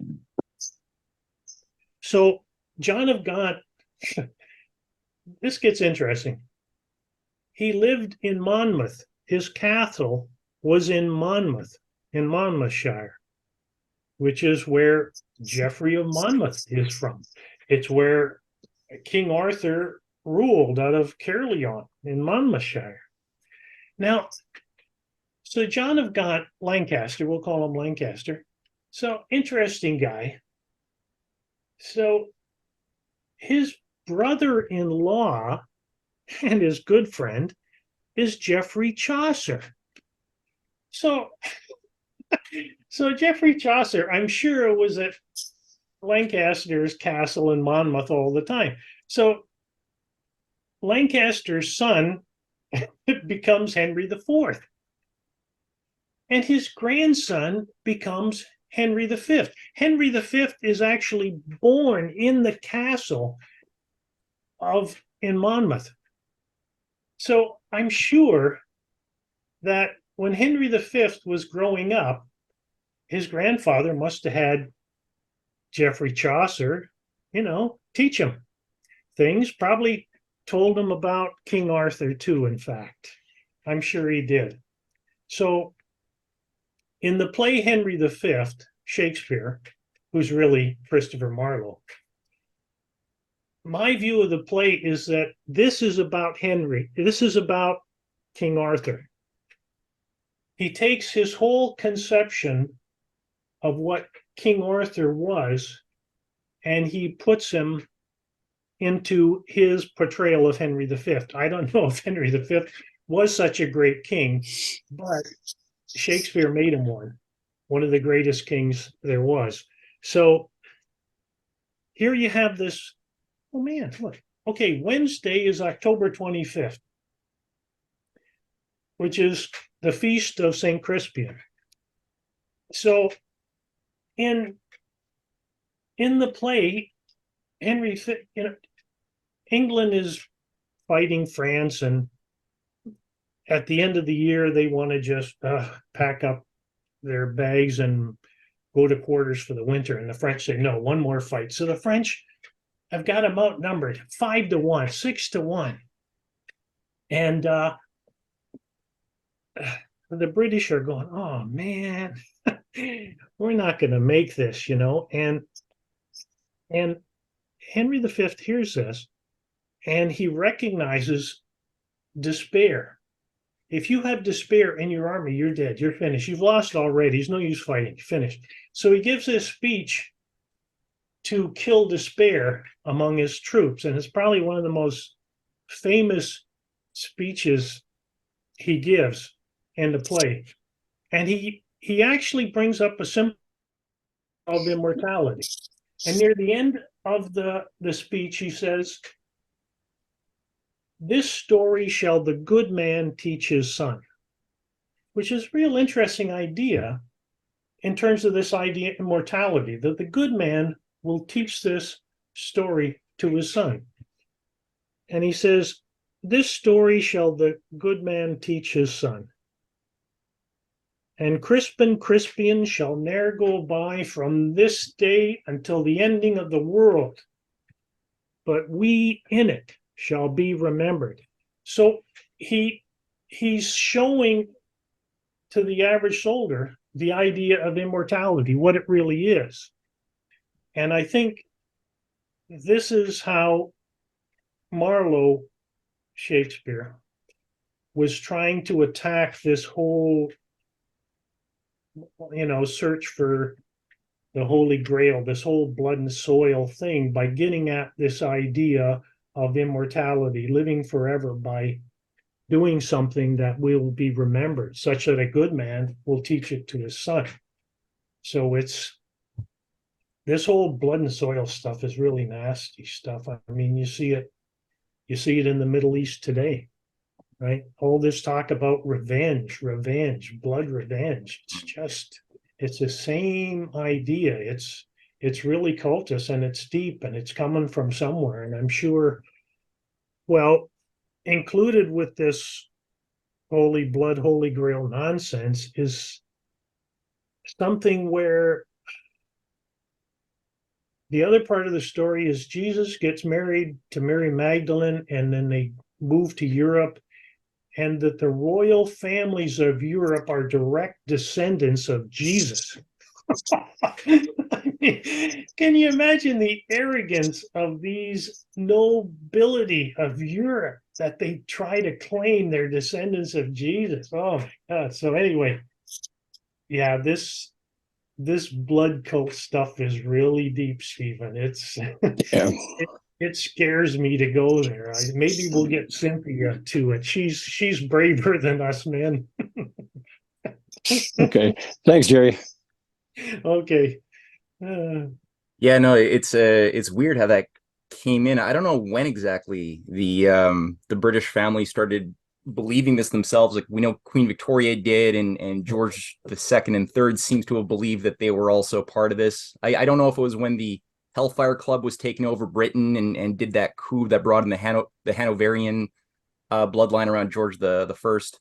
That seems to be the first one that sort of took in the idea that yeah, we're actually directly from Jesus. We're the the grandchildren, and thus the spirit of the divine flows through our blood, and it's through the blood that the spirit and the right to rule is thus located. So you get this whole weird contortion of logic that then really shapes like the coronation ceremonies of the monarchs. Involves like, you know, sprinkling water from the river Jordan, and you know, some relic from Solomon's temple apparently that's also incorporated into the wooden throne that they sit on. It's weird stuff.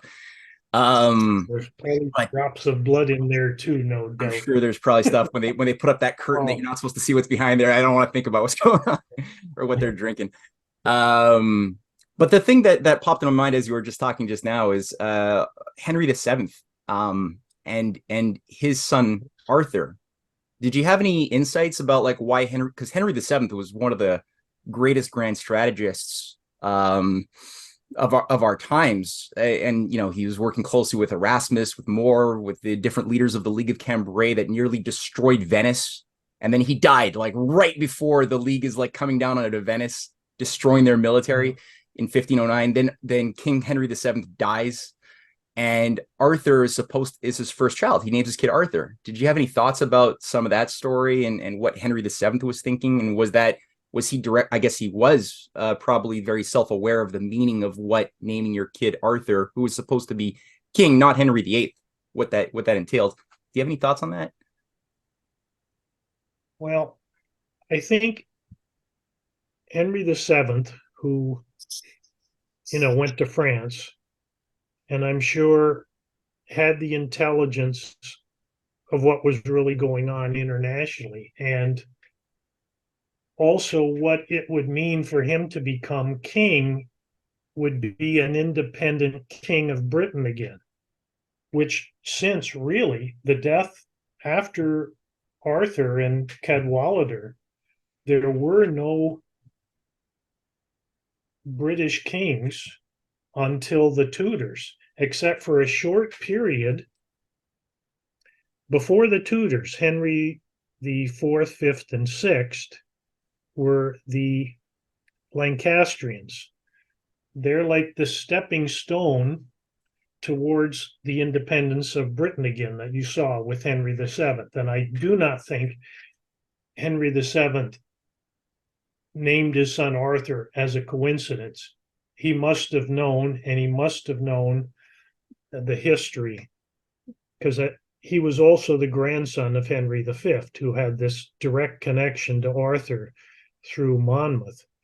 And it's just this King Arthur thread through the history of Britain, of England, that, you know, there is something good about England. I mean, there's this British Empire that we all hate, and nowadays it's the Anglo-American Empire, and I think the Americans are more British than the British about the empire. But there has to be something in England that's positive, that created England. And you see just short periods of it around Arthur, and then you have this period with the Tudors. And what do we have at the Tudors? We have Marlowe, Shakespeare. We have Chapman, his translations of Homer. You have a whole Greek revival. You know, they call it Elizabeth in England, but it's not really Elizabeth. She wasn't that great, but it was it was this semi-independent period in England where they could see the elves and fairies again. And what Henry VII did in allowing that independence through his alliance with France, some humanists in France enabled it to happen, even with Henry VIII and Elizabeth. It still survived until they finally brought back the I guess at that point it was the House of Orange that came over to impose the dictatorship of Venice again. But yeah, I think he named his son Arthur for a reason. He was telling everybody what he was thinking. It has to be the coincidence like that. Although, didn't Prince William name his kid Arthur? I don't know what he was thinking. Maybe. So yes, no, yeah. Yeah, and then Arthur, King Arthur, or the man who was going to be King Arthur, dies really mysteriously at a convenient time. Yes. Anyway, that's aside. Yeah, thank you for expanding on that a bit. Thomas, and then okay, Thomas, are you still there? Yes, hello, I'm here. You can hear me. Indeed. Thomas, Hello. yes. Yeah, no, they just well, Caroline and I think we both have the same question. We're going after the line of thought. How did the story become corrupted? Who's behind it? And I don't know who benefited the power structures. Seeing this equivalent of MK Ultra and Mockingbird, CNN today, same story, isn't it? Yes, it actually is. Well, at the original corruption of the story of King Arthur was the Normans, where I told how Eleanor of Aquitaine married and Henry II Plantagenet and sponsored these Norman clerks who came over to Britain and began changing the story a bit. They added the Knights of the Round Table, but you see it today with the romanticism involved in our culture coming out of Hollywood, that there's no sense of leadership. You see all these movies about superheroes. It's really about who is the most powerful, not about who is right, who is better, about who is more powerful. It's control. It is like controlling the narrative. The Normans gained control of the narrative, and it's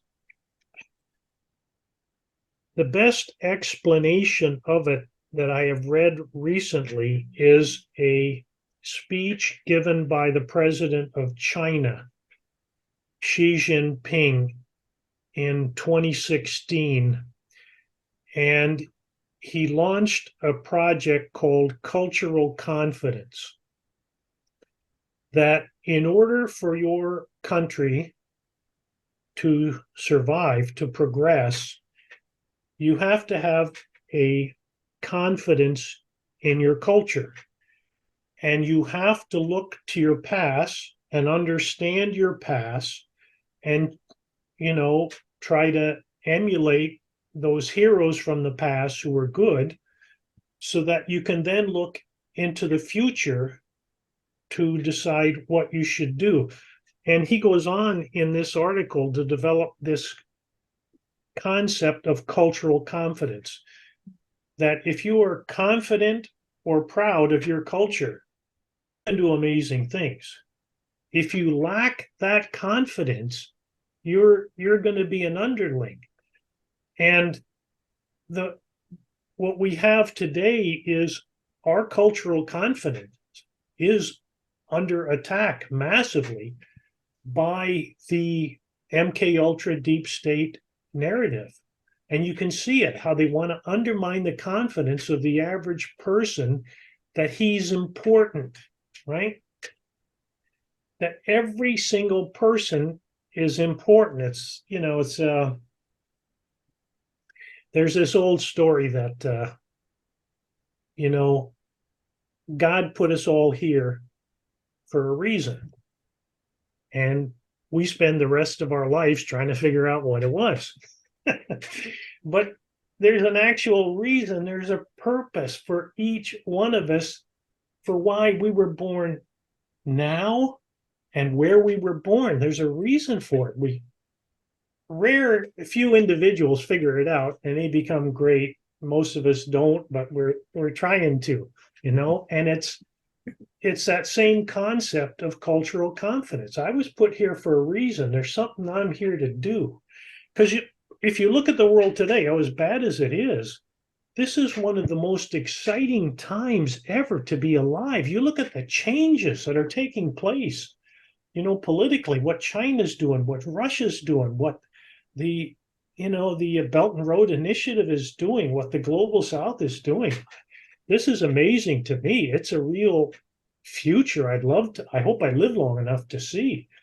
But each one of us have a part to play in it, Some a bigger part, some a small, but nonetheless, it's still a part. Mm. And it's the King Arthur is to establish that cultural confidence of Britain. How the hell is Britain, which has been subjected to more brainwashing and attacks on their way of thinking than any other country, well, except for the United States. I guess recently it's the United States has been attacked more, but they need to have something they can see, something that can lead to a confidence in their culture. I don't give up on Britain. I don't give up on the United States. In fact, I think the United States, probably the average American, is smarter politically than any other country in the world, maybe except for China. But I have great confidence in them. But I really like this idea of cultural confidence, as you probably can tell me pounding away at it over and over again. But I hope I've answered it, Thomas, but that's the way I see it. We need to have a confidence in ourselves, in our culture, that we've done good and that we can do good in the future. There's no reason why we can't. Yeah, that's an interesting concept. Sort of makes me look a bit differently, or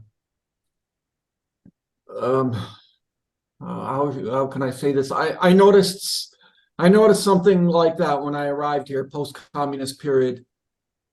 Small country, different culture, but yes, a certain confidence, sort of like the underdog that's ready to compete with the Germans on an industrial engineering scale. Yes. No, seriously, they will. Yeah, and Okay, you can see that. You can see it today, and you can see it in other points of history. Like, we're fed this crap called the end of history, right? You don't worry about the past. It's not important. Forget about it, Don't worry about the future either. AI will take care of it. Just worry about now. And you saw it with Napoleon and the, Robespierre and these guys come in the French Revolution, just a clean break with the past. Forget it. We'll give the new name to the days and months and years and everything, and new culture and new religions. You also saw it with certain aspect of the Bolsheviks in Russia, that cutting off of the past. And I think that's why I really am fascinated with China, because Mao did not do that. If anything, he strengthened the connection with the past. And that's why China is so powerful today, because they have that direct connection going back 5,000 years. So when you have a nation that is able to keep that connection with its past, it also has confidence for the future. And you see it in certain countries. Yeah. Canada really has a problem with that.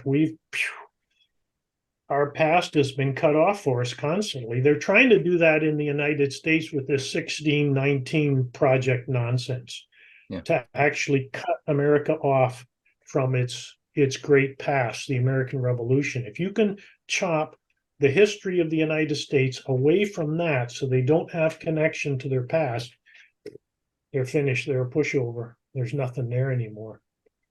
And it's, different. All cultures have that too.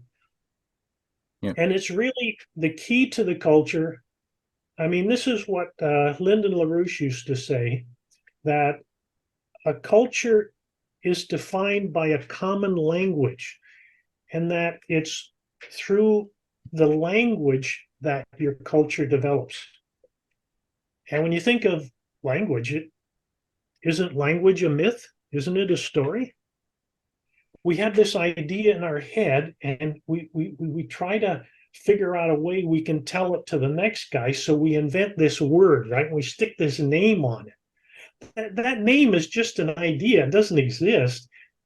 That word is trying to portray a whole, an hour-long thinking in our head, and we gave it this word. But with this word, that the next guy doesn't have to do a whole hour of thinking to get it. He just sees the words and he gets it in a minute, So, yes? Yeah, what you just explained is it's the exact reason why that recent film that came out, Jan Žižka, about a knight who fought for Jan Hus, right? During the Hussite Wars, a potentially good story, but was turned into a crappy film. Look, a DC action comic. Yes. Trying to undermine the confidence, the positive of it. Yeah. It's the and each separate language has a history, has a culture, which has to be saved. That was the real crime in Canada, trying to eliminate the language of the Indigenous people. That was the real crime. Yeah. Because you cut off that connection to their past, to their ideas, historic, because that's what we are. But anyway, I hope I answered that, Thomas. Yeah, to a certain extent, yes. Okay. Well, I liked especially your, and I might even make this a standalone little micro video, your response in the first section regarding the loss of our ability, the cultural confidence more generally, but the detachment of the sense that we're all important, every individual. And with Hollywood myth making in the last, especially over the Cold War, we've seen this really virulently do a lot of damage with this idea that no, only the X-Men, only the mutants, only the magicians, the Harry Potters, the chosen people can actually have an influence. Everybody else are just ants watching the gods fighting in awe, and you can see this real entry of corruption by romanticism that really just puts all the focus on the exceptional person born, and who has this divine story that everybody else is less than, and it creates this detachment, this psychological detachment from the people who get into the romantic myths that really can do a lot of damage to the people, which is why people like Shakespeare or Cervantes were trying to polemicize against this fall into just these grand knights who are the ones who can make history, but nobody lower. Everybody else is just peasants. Yeah, we have the Superman. Yeah. Yes, it's wild. Well, remember the word romanticism, as far as I know, comes from the word Roman. The Roman Empire. I don't know if that's why they called it romanticism, but it was to me. And for me, it's like what you were saying. Now this is just me talking. Some people will disagree with me, but I really love Homer and the way he develops Odysseus in the Odyssey. And then when you have Virgil in the Aeneid, it's like these gods are battling and they're fighting it out and doing different tricks against each other. And the way that the battle of the gods turns out is how Odysseus has to follow. His fate's determined not by his hands, but by the fight of the gods, right? The superheroes. Where with Odysseus, well, there's still the gods involved, but he has to make the decision. It's his decision. The fate is his. It's not the gods. And the way Virgil, tries to romanticize, the story of that Homer had, it really reminds me of what you're saying with this romanticization. You take it out of the average person doesn't have to make a decision. It's the gods who do it, the Supermans, and we just go about our daily lives, blah, blah, as if we don't know what's happening. We're oblivious. We're the oblivions to the world, which is a real problem. I don't think most people know what's going on in the world. They might be afraid and they don't want to find out. They may not have been given a chance. I know when I first woke up, as it was when in my 20s, it's funny. I was thinking about this the other day. There must have been some war going on in the Middle East. And I said, why are these guys fighting? It's like they've been fighting the whole time I've been alive. I'm going to try to figure this out. And I got some books and I went to the library and magazines. I spent 2 weeks reading and I finally figured out, I can't figure it out. Forget it. I don't know why they're fighting. They're going to fight for the rest of the time in the universe. But it's just people aren't given the opportunity to actually see that. And that's when I, at that point, realized that, oh, maybe I should just stop reading the newspaper. maybe there's something wrong here. I got to go find my information somewhere else. But, and you have it today too.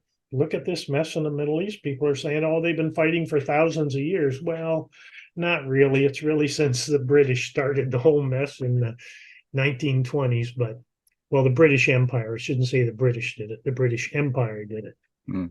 Arthur It goes back to the Crusades as well, and the entire decision to start launching religious wars centered around myths of the Middle East that were very politically useful for those who wanted to destroy certain things going on, made possible because of Arthur having created this amazing development of Renaissance movements, right, just a few generations later in Europe and the Middle East and Khazaria and China. So that's very interesting connections here. And the whole point too, and we'll get back onto the people who are waiting to ask you questions, but the whole point too on romance as well, and how this is tied to the Roman custom, very, very interesting connections I hadn't really quite dwelt upon. But no, not to take any more time. We have Kelly, we have Paul and Liz. I really want to hear what Paul and Liz have to say, but Kelly, I know you've been in there for a while waiting. Kelly, where are you? I'm right here. Oh, there you are. Okay. Hey, Kelly. Hi, how you doing, Jerry? Not bad. Yeah, I was going to come thing about, it was already mentioned, the fatherless boy kind of thing, and how a lot of people can take it as like a cultish thing. That kind of struck me as well, but I see it a little differently. Like a fatherless boy, a fatherless someone's son, a fatherless son.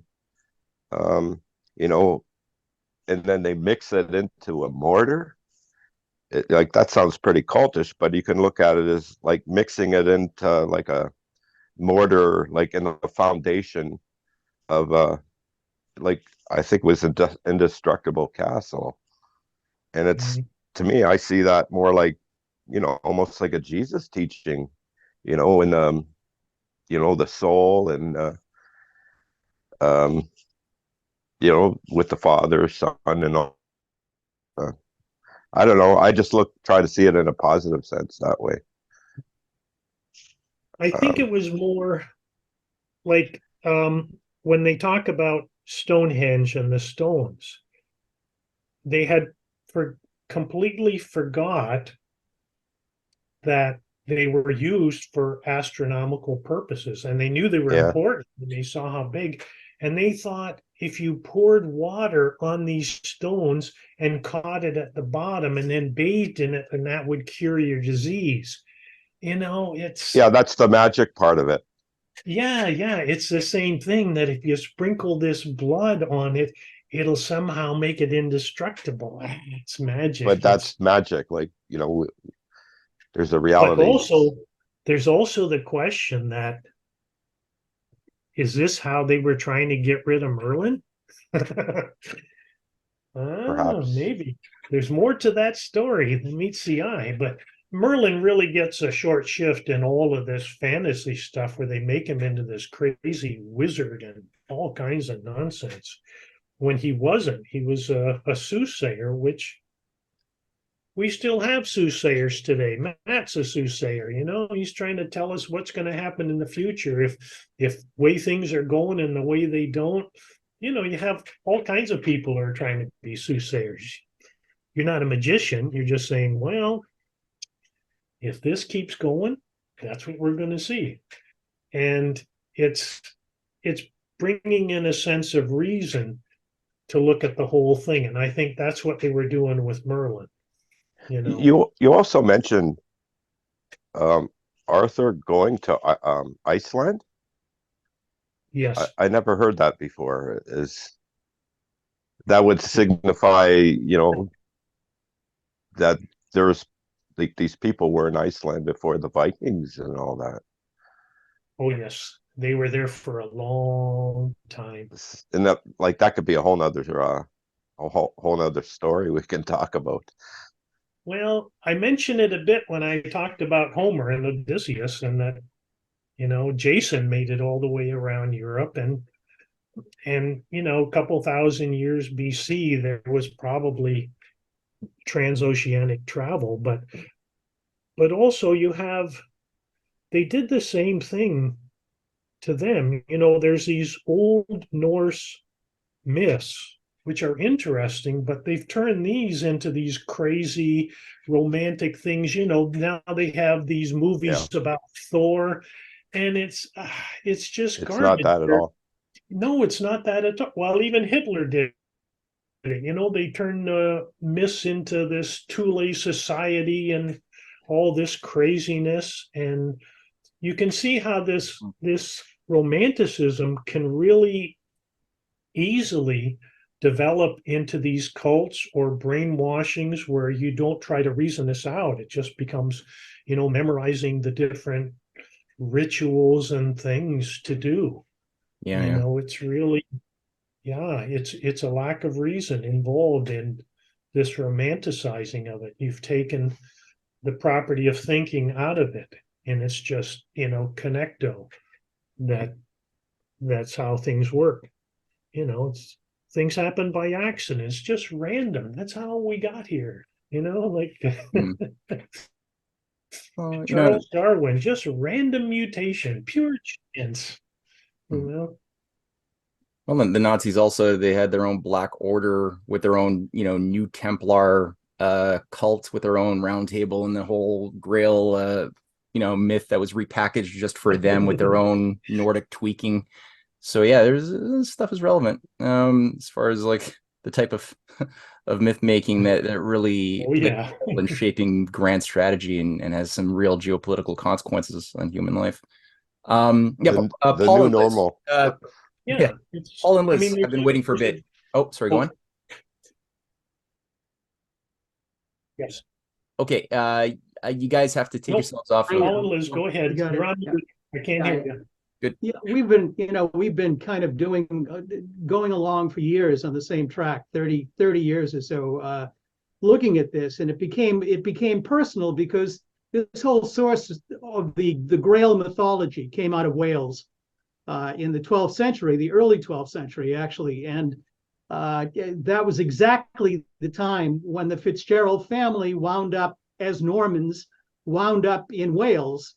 And over the in the rest of the 12th century, 1169 was the conquest of Ireland. So when you start tracing back our own lineage, we wound up finding that the origin of the Grail theories and the Grail ideas came right out of the same place at the same time period as that. So we ran into this book about 30 years ago called The Arrow and the Sword.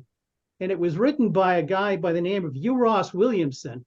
And it was about this secret idea that was going on. What was going on behind these motivations of all of these mythic structures of Arthurian legend, and he calls it the Arthurian cycle, is what he refers to it as. And the Normans, when they came in, and the Saxons, when they came in, were trying to legitimize their and that they were connected to the origin stuff. So the fact is that, you know, the Fitzgeralds, actually, the mother of the Fitzgerald family was Nesta, the Princess of Wales. She was the daughter of Rhys ap Tudor, the Tudor family, which eventually evolved over the centuries into the Tudors, Henry VIII, and that crowd.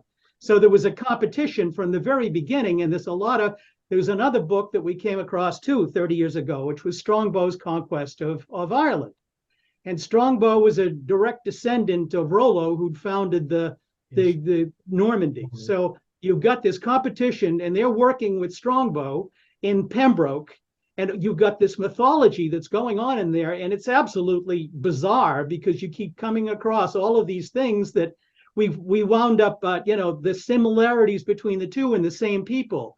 The guy that shoots the arrow that kills William Rufus in the year 1100 jumps on a horse and goes back to France, and then part of his family is in the invasion of Ireland in 1170, and it turns out that he's a cousin. His grandson is the cousin of Tyrrell, the man that killed William Rufus, and the De Clare family, Strongbow's family, is all connected. So you've got all of these incredible connections.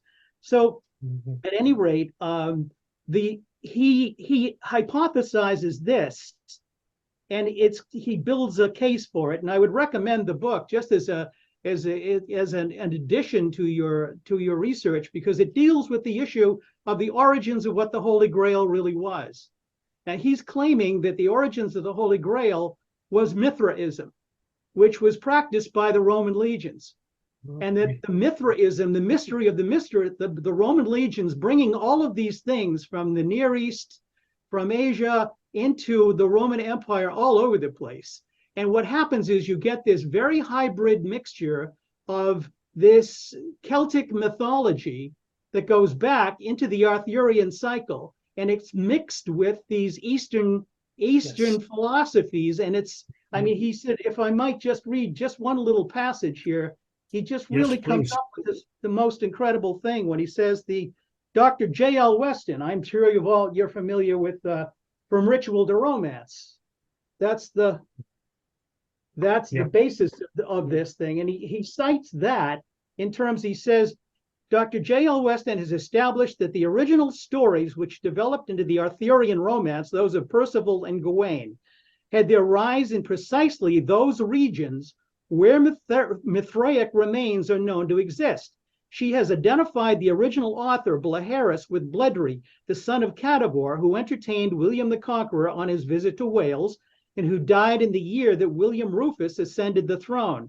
Her contention, which has not been successfully challenged, well, this was 1947, is that the Grail story is not a product of imagination, but the record, more or less distorted, of an ancient ritual having for its ultimate object the initiation into the secrets of the sources of life, physical and spiritual. In its esoteric mystery form, it freely utilizes utilized for the imparting of high spiritual teaching concerned with the relation of man to the divine source of his being and the possibility of a sensible union between man and God.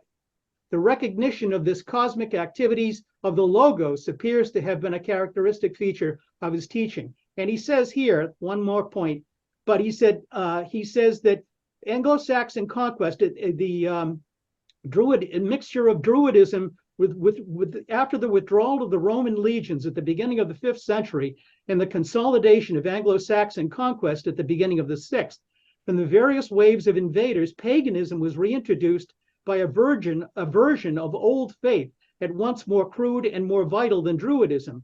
But Mithra, even when the whole land became officially Christian, was not defeated. If in the south he was traced in the songs of the troubadours, in the north he hid himself in the legend of the Holy Grail. So this is the origin of this thing, and it's a mixture of the local culture with the Roman legions' religious practices. And you'll find these temples to Mithra all over the place in Wales, and there was one in London. They they excavated a number of years ago. So I just recommend this book. If you can get a hold of it, The Arrow and the Sword is the name of the book. And it's by Hugh Ross Williamson. He just puts together a number of things very successfully. And your detailed work is fantastic. Thank you very much for your efforts on this.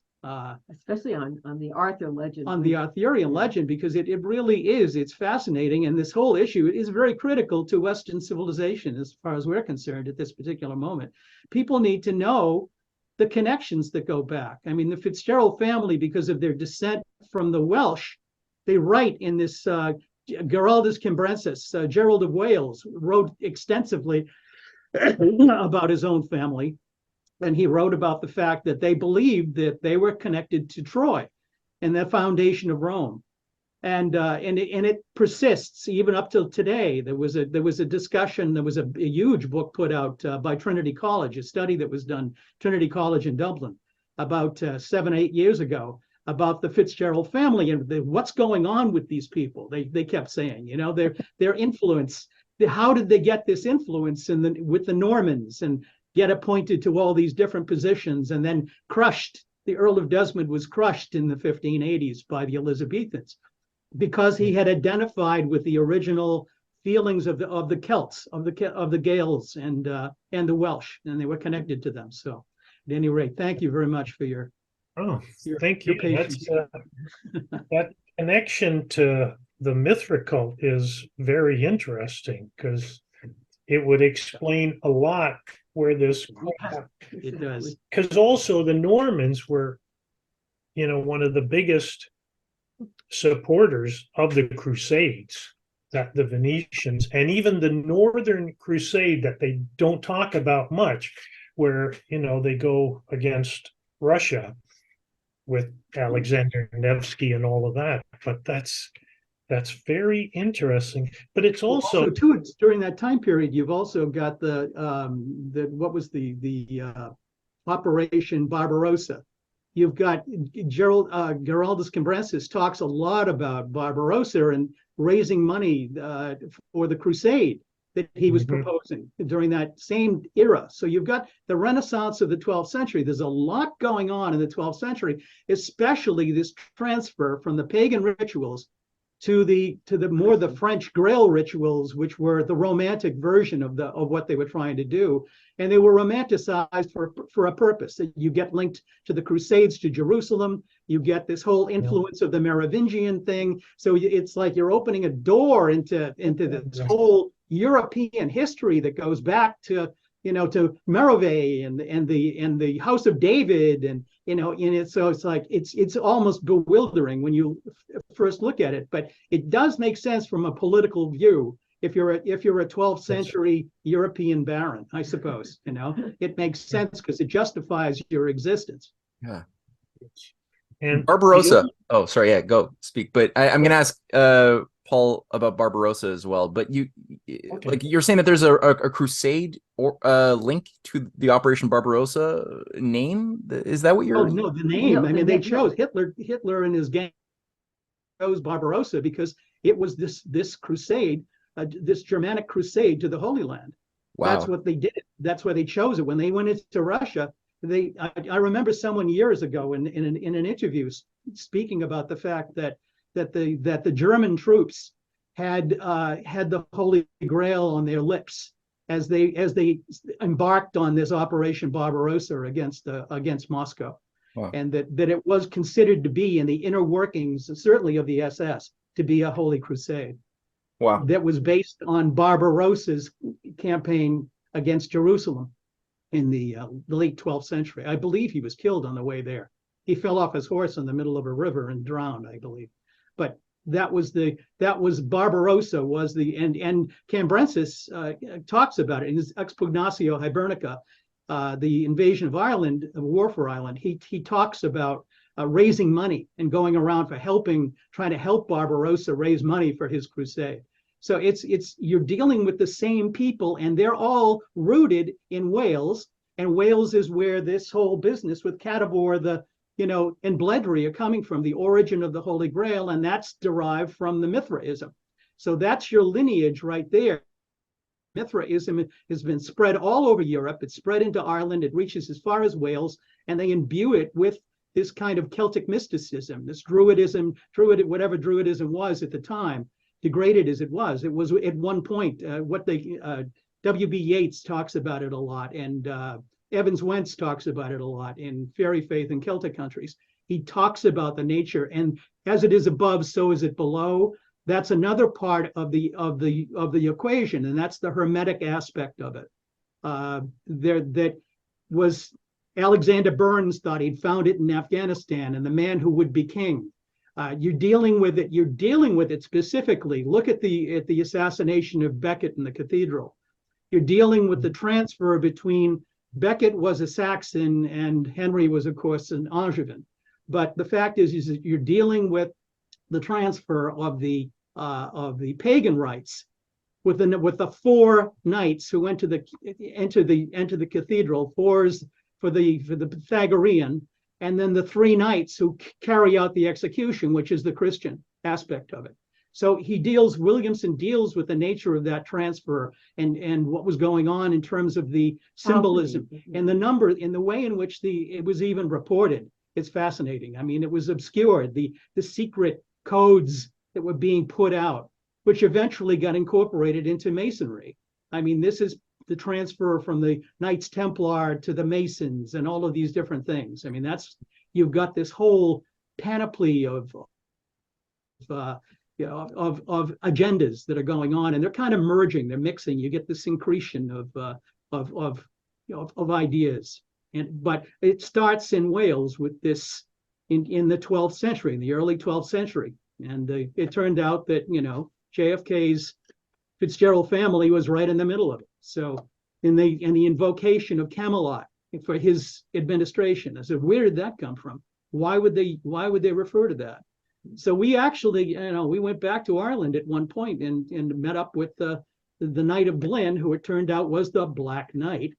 And we actually talked to him and about this whole thing. And he said, the Kennedys are over here all the time trying to figure out the lineages and the connections to basically. But it's not the Kennedy side they're looking at. They're looking at the Fitzgerald side. The Knight of Glyn was the Fitzgerald. So at any rate, that's my personal interest in it, and that's what got us motivated to look into this. And it's really quite fascinating. So thank you very much, both of you. Okay. If I could add one thing, the reading I've done on the Druids, really, the only discussion of the Druids is by the Romans. So now, if you believe everything the Romans say is the gospel truth, well, then the Druids were these evil, but I'm not even sure there ever was a Druid. The Roman gave them that name. See, to actually build, and there's hundreds and hundreds of these stone circles all throughout the Isles. Oh, thousands, yeah. Yes, there must have been an advanced scientific culture, which obviously, you think of Egypt and the pyramids, so it's at least that far back, at least 3,000-4,000 BC that were, and maybe older, maybe they're 10,000 or older, it might go back to the time of Atlantis, but there was an advanced scientific culture. And Jeffrey says it came from Ireland to Britain. They moved the stones. That may just be a story he's signifying, but it's like there was an advanced culture at one time there, which, degenerated, and then the Romans came in and just wiped it out. So a lot of historians are giving this name of this culture before the Romans. They call them Druids, and they say, look at how bad the Druids are, and therefore look at how good the Roman Empire was to come in and bring order to this Druid insanity, which I think is just a whole cover story, which is part of Edward Gibbon. I really dislike this guy more and more, but I pity the poor person who's actually read his 2,500-page book. But it really was a conceptual document that you're studying the fall and decline of the Roman Empire so that this new Anglo-Saxon Dutch empire with Venice they were building, how do we make sure we don't decline and fall with them? And you really see how he hates Arthur. One page, boom. I mean, the 2,500 pages, could you spend, even Milton spends 4 pages on Arthur, and this humongous, anyway, it's just, but this concept of the Druid, I don't know if I have time, but someone should tear it apart. And as bad as the culture was in Britain at the time, it still was better than the Roman Empire. It's, as we say in Canada, when the British Empire took over Canada, the military dictatorship was so bad it made French feudalism look good. Well, I do think that we seem to be commenting about almost everything in history has some kind of undercurrent that has been hidden. So I think we can just accept that and assume that, and that when you do personally make it your business to dig in, you're going to find a lot of surprises. It may not be easy. And that's, I think we all have, is that we don't know where we're on slippery territory and where the missing information is, because I think we've read that when it comes to people who write books that actually have relationships to, let's say, the CIA, intelligence people, 70% basically of what they're going to tell you may be accurate, but there's 30% that's going to be fit in there. That's that's the standard way that the public is given information from people that really know if they do it any differently, they're not going to get the next book contract. So that's, this is the way it works. So I think that, in fact, that's one of the reasons why when we get into the Fitzgerald story, we're able to take something at a personal level, because, Paul's family history goes back 1,000 years, and there's a record of that history. So when you actually look at the events and then you bring it up to JFK and came up directly against the British Empire in London and got crushed by it, 18th century. Right, but the fulfillment of that was the assassination of JFK. And there is no question that JFK's assassination was a ritual sacrifice, 100%. And it was very intentional. In a Masonic shrine. Right. And all of the Isis and Osiris metaphors are all there. And you can go back and see the same thing in, Beckett's assassination, in William Rufus's. These are all the indications, and it's the challenge we all have is to figure out what it means today, because we've got to bring it to a conclusion. So that's where we are. You almost have to look at it the way they looked at it, and look at it analogically, and which you're looking at it with the mythology combined with the reality of the time. If you look back at these old stories, you have to combine the two. So at any rate, to understand what they were trying to communicate, I think. Yeah, you guys opened a lot of doors. That was good. A lot of doors. That was perfect. That was perfect. We're actually trying to close. Finally close that door. It's the end. Thank you for the opportunity to open some doors. Yeah, you pointed out doors that are happily closed, and other doors that we should be opening. So it's good. But there's definitely a lot to discover still. There's a couple more. Jerry, how much time do you have? I still have 3 names waiting for you. Are you okay with that? It's not past my bedtime yet, so I'm good. Okay. All right, let me ask that Caroline, actually. I know that your question and Thomas's question kind of overlapped. Did you feel satisfied with your question having been addressed, or do you still want to pose it, Caroline? Are you still there? Okay. That answers that question. Okay, Maureen, are you still there? Maureen. Might have lost Maureen. No, you didn't. Oh, Maureen's okay. Maureen is just slow. Hmm. Okay, just two quick comments. Your comment on Merlin being a soothsayer, which could be another word for an astronomer, right? So there's an interesting, Pierre Baudry put out a very interesting piece probably 10 years ago on a Frenchman, Jean-Sylvain Bailly, who was a scientist. He was guillotined. His forefathers had been in charge of the Louvre art collections for the kings, and he had been born in the Louvre, but he didn't go into art like his family did. He ended up going into science, and he was a genius. And Pierre Baudry picked him out in part, and I guess, I mean, I don't know what his relationship is exactly with LaRouche. Matt would know that. But Bailey had a theory, more than a theory, and he tied it back to Hesiod and the old Greek myths. But his theory was that if you looked at all the old pyramids that were around the world, that all appeared, let's say, around 4,000 or 5,000 BC, were astronomical calculations that were highly advanced. But by the time you got to 3,000 or 4,000 BC, they could do the calculations, but the knowledge behind the calculations was gone. They didn't understand where it came from.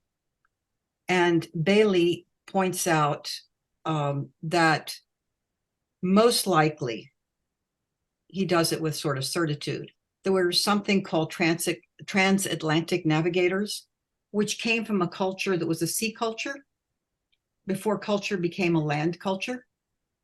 And the sea culture would use these, it would navigate through the use of the cosmos because of the cosmos's interface with the development on this planet, that there were larger cosmic entities, but also larger cosmic truths.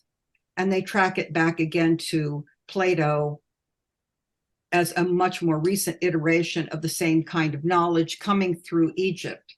So if you look at, and the article's worth reading, just go to Baudry and find it. It's fantastic on Jean-Philippe Bailly. It's about 26 pages, well worth the read. And I'm doing it no justice. It's well worth the read.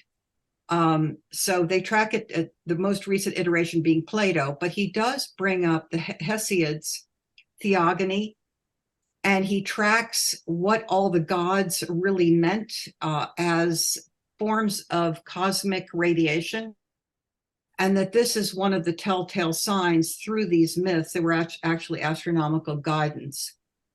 And there were also historical guidance as to ages that came and went. So he goes through the age of gold, iron, whatever, all those particular delineations, which were ways of concealing or creating history in a way through using a myth, which is a story that won't be lost.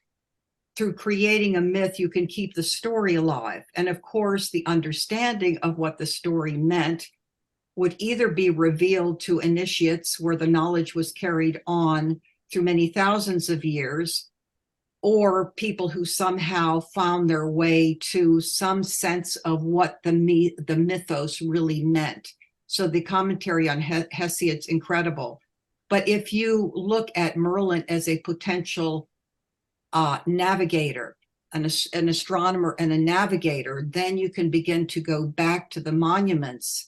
Let's say Stonehenge, which is an astronomical monument, right? It's a map, it's a star map. So if you look at that and the influences, the cosmic quote unquote radiation that causes certain events to materialize on planet Earth based on how the solar system and how the precessional constellations work. So you can begin to see it there. So if you've got a Merlin as a navigator tied to something like that site, whether he was directly or not is a question mark, but let's say tied to that site, you've been given a clue that history as we have been told in our, general scholastic history books is incorrect. It's missing great chunks. So the wisdom, the knowledge was there, but it had gone underground, right? With few exceptions of initiates who could keep the knowledge going through these hidden schools. So I just throw that out. In terms of the quote unquote romanticism of the Arthurian tales, Marie de France, or Marie de Campagne, who was Eleanor of Aquitaine's daughter, had in her court, because her mother had it and her mother's father, the Duke of Aquitaine, had it, they had troubadours in their court. The troubadours, the troubadour is a Arabic word. It's broken down. I no longer remember what it is, but the Arabic language, every letter has a number. Every number can be a variable of letter things. So for instance, when they say they would accuse Francis Bacon, for instance, of being a black magician. Well, in Arabic, black means two things. It means black or dark, and it also means wisdom. So when you look at these key words and how they're placed on people, they mean a variety of things. So back to the troubadour, that is a derivative word. You'd have to look up the various meanings that are embedded within that Arabic word, troubadour, and the Arabic word takes out most of the vowels in the sound. So with the troubadours that were part of the Duke of Aquitaine's court, this went through Eleanor, and then it went through her daughter, Marie of Campagne. Marie of Campagne, one of the poets that she had, I believe, was Chrétien de Troyes. And he was brought into the court for this quote unquote courtly love, which was not anything about romance. It was a quest for finding the beloved. And this was a basic aspect of Islamic poetry. It was the foundation for Islamic poetry. Love and wine, which have neither to do with any sense of wine or love that most of us would be aware of. So these were songs that were part and parcel of that time. One of the necessities that they believed at the time in terms of developing man at that point in our human evolution was that the role of the female had been diminished. And with the role of the female being diminished, there was not something to aspire to in terms of a higher aspect of love, going towards a higher aspect of love. And therefore you had this knightly love, which was never consummated. It was an ideal form of love. And then you could go back to all the Persian miniatures you want to see, and they all deal with the same idea. So I just put that in. And there's a last bit. Chaucer's really interesting. Chaucer was very close to John of Gaunt. John of Gaunt had huge amounts of Saracen and Islamic relationships. But in Canterbury Tales, the Canterbury Tales is an allegory of inner development. It's based on the Parliament of the Birds, which is written by Attar. And there's a gentleman, an old scholar, very famous. His name was Professor Skeet. And Attar, like Chaucer, has 30 participants in his pilgrimage. In other words, there were 30 birds that were looking and flying for the truth. The 30 pilgrims seeking the mystical bird, the Simurgh, makes sense in Persian because Simurgh actually means 30 birds. In English, however, such a transposition is not possible. The number of pilgrims made necessary in the Persian because of the requirements of the rhyme is preserved in Chaucer, deprived of double meaning. The Pardoner's Tale occurs in Attar. The pear tree story is found in book 4 of the Sufi work, the Mathnawi of Rumi. So here you see an interrelationship and the infusion, which was very deep, of the Islamic Platonic vein within the development of Europe during the Middle Ages, beginning to probably 1300 or so. 1400 Middle Ages. There is also a very deep relationship between Dante and Muhammad's Night Journey. You can find that if you look through the work of a very famous historian, Catholic priest. His name is Asin Palacios, who goes very deeply into the connection between the Divine Comedy and Muhammad's Night Journey. So anyway, that's it.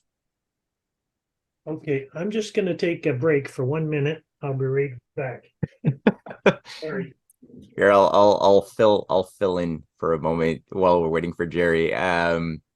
I sympathize with that feeling. I've given some long presentations over the years, and sometimes you're really. Gee, I hope I didn't make him run to the chair. bathroom. I don't think you scared him away. It was just nature calls when nature calls.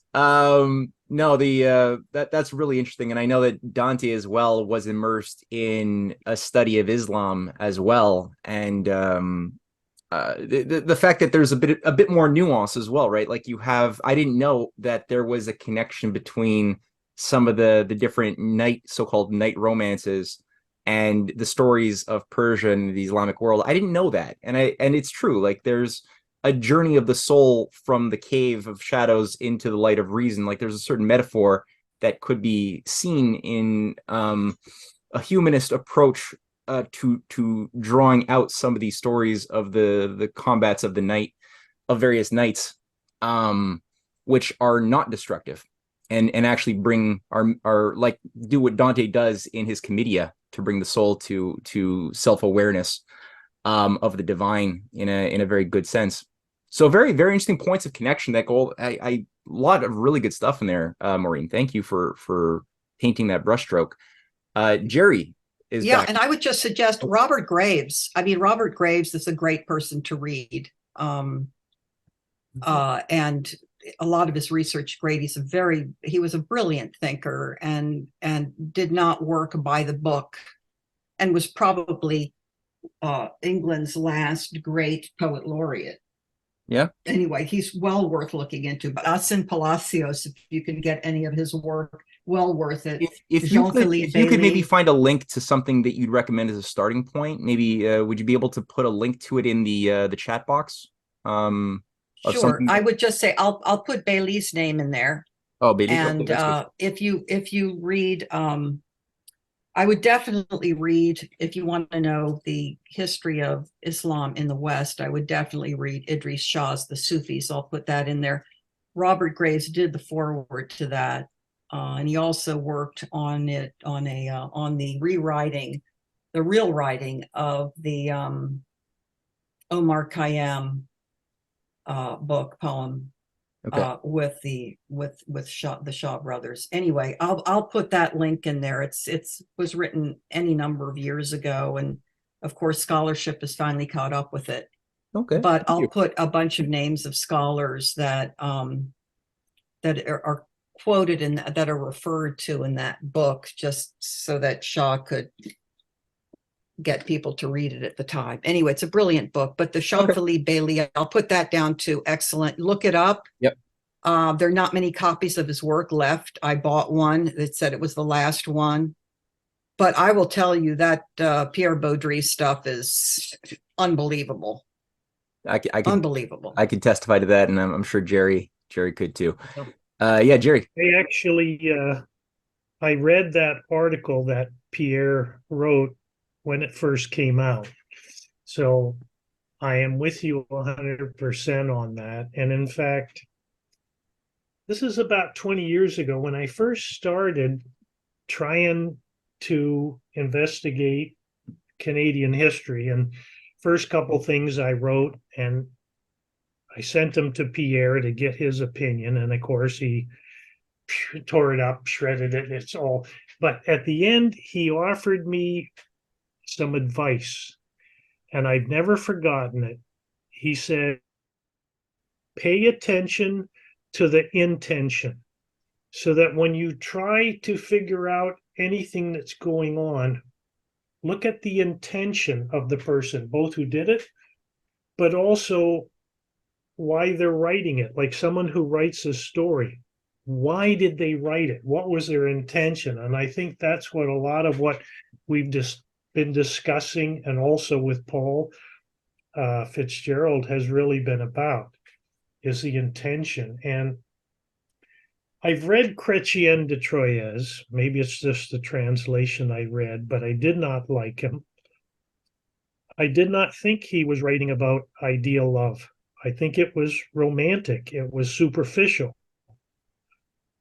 I've compared it to Chaucer, who I really, really enjoy. And in fact, I read the Parliament of Fowls, which was hilarious. I love Chaucer's sense of humor. It's just so funny. But the one he wrote, the poem he wrote before that, oh, I forget the name of it now, but it was on John of Gaunt's first wife when she died.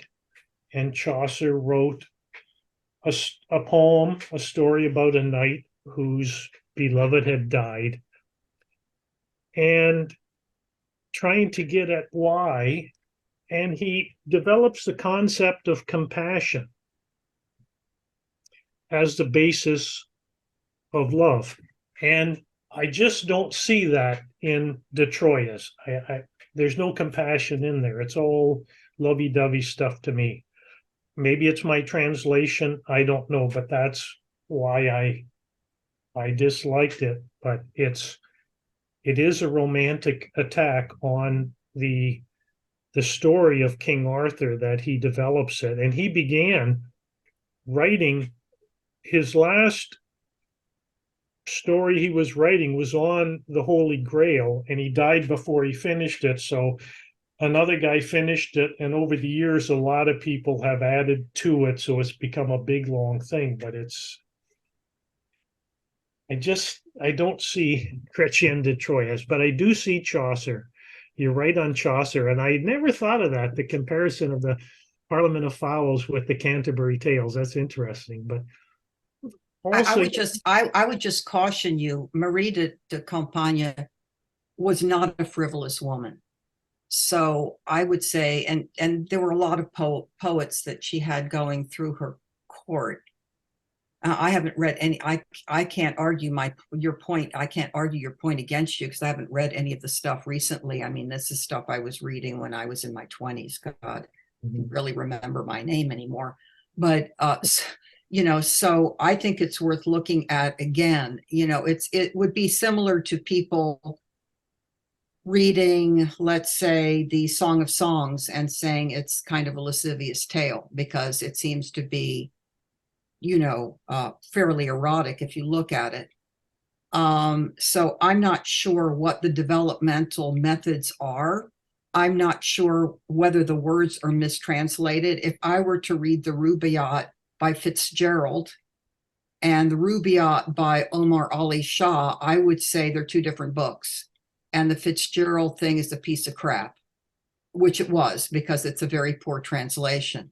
So, again, is it one of these things where there's a popularized translation, who knows where it came from, and then there's the original? I don't know. Yes, there's a point. But the only thing I was making was, what was the intention of de Troyes for writing it?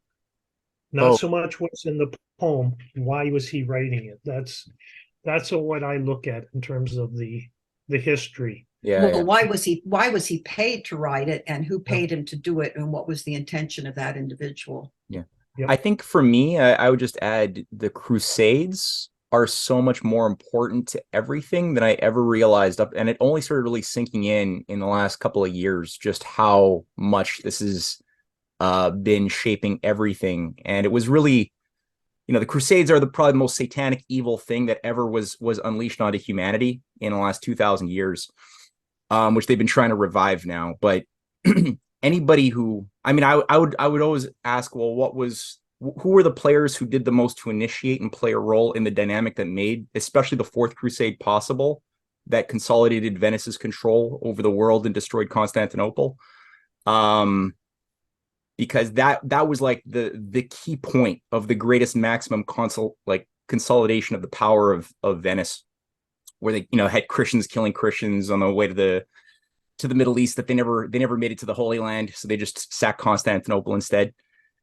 But that's I I never read this. I never read Chrétien de Troyes, but I would ask, like, well, what did she play a role? Did her husband play a role in these campaigns? If so, what were they? And also, what would be the purpose, for good or for bad, of the type of sponsorship of stories that would have been brought forth from those courts? I haven't done a lot of that work. I've only done a summary bit of work, but that's how I would approach it from a historical standpoint. But again, like you said, there's so many different translations, right? As well. Jerry has put his index up. Yeah. Okay. As well as reading all of that, Maureen, we're all going to go back and read all of that. Okay. There's two other things we have to read on top of that. The best book I've ever read that deals with this romanticization is Don Quixote by Cervantes, an absolute masterpiece. And he doesn't just attack romanticism, he makes fun of it in a very gentle way. But I thought that was the greatest book that ever tackled this whole idea of romanticism. Maybe Adam will give us a class on Don Quixote one day, but it's just absolutely brilliant. Because the whole hero in Don Quixote is Sancho Panza, right? What's he going to do? But the other book we have to read too, Mark Twain, A Connecticut Yankee in King Arthur's Court. I hope everyone has read that, because it's another it's great. Because he's not making fun of Merlin and Arthur, but he's making fun of this whole romantic conception of them, which is one of the funniest books I've read too. But we have to add those two as well to our list, Maureen. Okay. Okay, good. Awesome. All right, we have Monty and John Place, and then I think we might have to round it up. But I know Monty has been waiting for a while, so Monty. Okay, Monty. Yes, thank you very much for the presentation. Through the course of this, I was just reminded back in the early 90s, after George Bush's New World Order speech, I was leading veterans marches to Washington, D.C. from 92 to 94, Veterans and Memorial Day, to the Veterans Memorial. And during the course of this, my home base at that time, I went from Seattle to Missouri. And while in Missouri, I was interfacing with a lot of veterans and became rather a prominent figure there. And I was invited into by a Baptist minister who seemed to have some Freemasonic network affiliations and the dispensationalist modality. And he gave me something that was published that I don't see open source, but it's rather interesting. It's a chart which I'll put up here if you can read it, on the history of the Anglo-Saxon race. So it's rather interesting in that that's the top portion of it. But it goes way back to just retracing the bloodline of Jesus. They go all the way back to Adam. Adam. Through Abraham. The emblem of the house of Judah, which was the lion, and the emblem combined with the emblem of the house of David. Now this whole discourse seems to arise from the blending of the tribe of Jacob with the house of Israel. And according to this, purportedly, as you go down, this section over here on the history of the house of Judah was taken from the royal house of Britain by the Reverend Milner. And it goes back and it supposes that the Trojan circa 1100 BC was believed to be the founder of London. But whereas the house of David goes through, the house of David goes down through Jesus and all the way down through the kings of Britain on the left-hand side, and then Ireland and Scotland on the house of David's side. But sure enough, when you come down here at the end, what you have is King Edward VIII, George VII, Elizabeth II. So just given all of all of this stuff today, insofar as this bloodline and the worshiping of blood and soil, and in particular, with the resurrection, the destruction of the Temple Mount and the resurrection of King Solomon's temple. I mean, these people break it down to the gnat's ass. I mean, they're serious about this. Obviously, they break it down. And queens, excuse the dog here. And I'd be happy to forward this to somebody that might be interested in further research on it, but it's I've kept it in my library for some years now, and I just dug it out after your presentation because there are people that take this very seriously, just not some myth, but this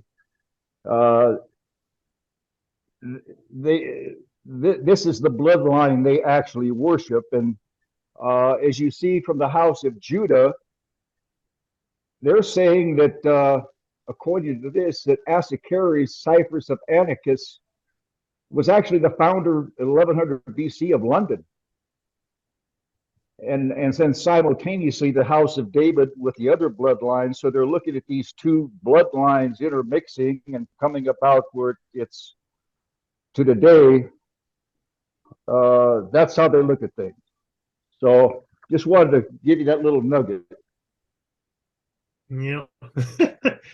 Well, maybe the founding fathers, read that too a couple hundred years ago, and they said, we need to set up a republic and get rid of all of this nonsense once and for all. But it's this belief in the bloodline. But the one thing they don't add on that, Monty, is how many of these guys were assassinated. Because it wasn't a friendly bloodline. They were fighting each other. But also, you can have a totally rotten royal family, and the next one is a great person. And you can have a great line of kings, and the next one is just horrible, So I don't look much at the bloodlines, but thank God for the American Revolution. We don't have to memorize that line, the bloodlines.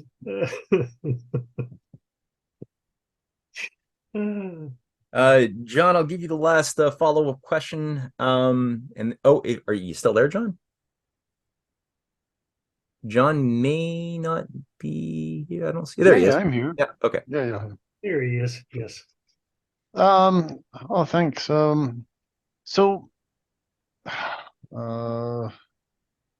You mentioned superheroes. The first superhero in the American 20th century mythology is Superman, the Man of Steel.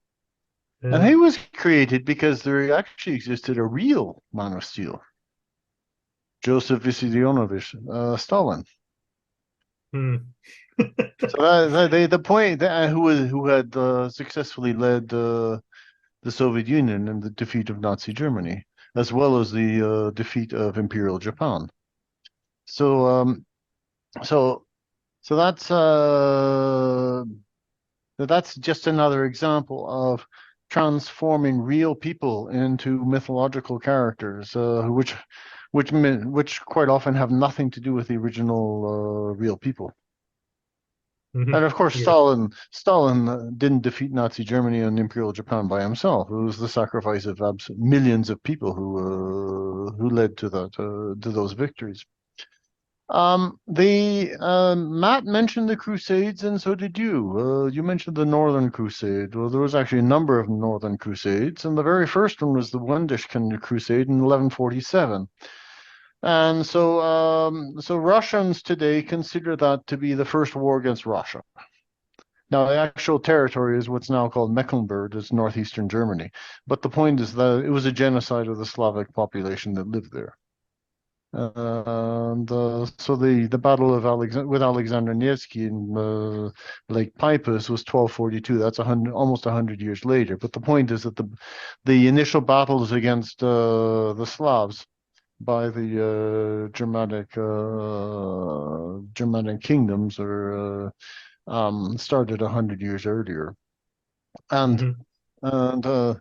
and what's fascinating about the current battle is that this time it was actually Russia that started it, the big battle. I mean, obviously these things have been going on for 8 or 9 years previous, but the point is, at some point, Russia initiated it rather than wait to be attacked, as, for example, had been done with in 1941, where the Soviet Union waited to be attacked. So but it's fascinating, a fascinating talk that you've been giving us. Very eye-opening, very. Well, I do have one more question. If I understand correctly, everything to do with Arthur, they were essentially Celts. There might have been a few who weren't Celts, but then you mentioned that under the Tudors there was another period of relative independence. And so, even though the ethnicity has completely changed, the idea is still there. Yes, yes. You see it in the play Henry V. There's this funny little story in Fluellen, where Fluellen said on the feast of St. David, St. Davy's Day, they wear a leek in their hat. So he was joking with King Henry if he was going to wear the leek, and Henry said, yes, of course, I always wear the leek on St. Davy's Day, because that's, where my history is, Welsh. So they were implying that connection, going back to the Welsh period, the Celtic period. And so to continue with this idea, you mentioned the Lancasters. So the Lancasters were involved in the War of Roses, which was one of the many civil wars in the English-speaking world, including, of course, what the Americans called the American Revolution, the War of 1812, and there have been others. You could argue that today the English-speaking world is in another one of its civil wars. Do you see any positive forces that are visible? Where? In Britain? No, in the English-speaking world. Oh, in the English-speaking world. Well, yeah, right here today. But no, I don't see it in the government, but I do see it in the population. Just the things I read, I really have confidence in the American population that they see this better than other countries do. And it's interesting that you talked about the War of the Roses, because with Arthur, you have the red dragon fighting the white dragon, and the War of the Roses, the red rose and the white rose. I'm sure they picked those colors for a reason, but there is that civil war still ongoing among the ruling elite. And there are a lot of patriots in the United States still who, I mean, I just think there's a lot of creative people out there. There's a lot of these young people are really smart, but it's like, I was talking with Matt the other day. Okay, say if you wanted to be a musical composer, classical musical composer like Beethoven and Mozart. You can't do it. There's not the jobs, there's not the opportunities. The best you're going to do is writing music for movies, right? Or what they do now is they write movies for video games. If you listen to the classical music station on the radio, they consider that classical music. Video game music, because it's an orchestra, or the theme song or whatever from a movie. So if you were a poor, young musician today, you really don't have the opportunity to become a Mozart or a Beethoven, though you could.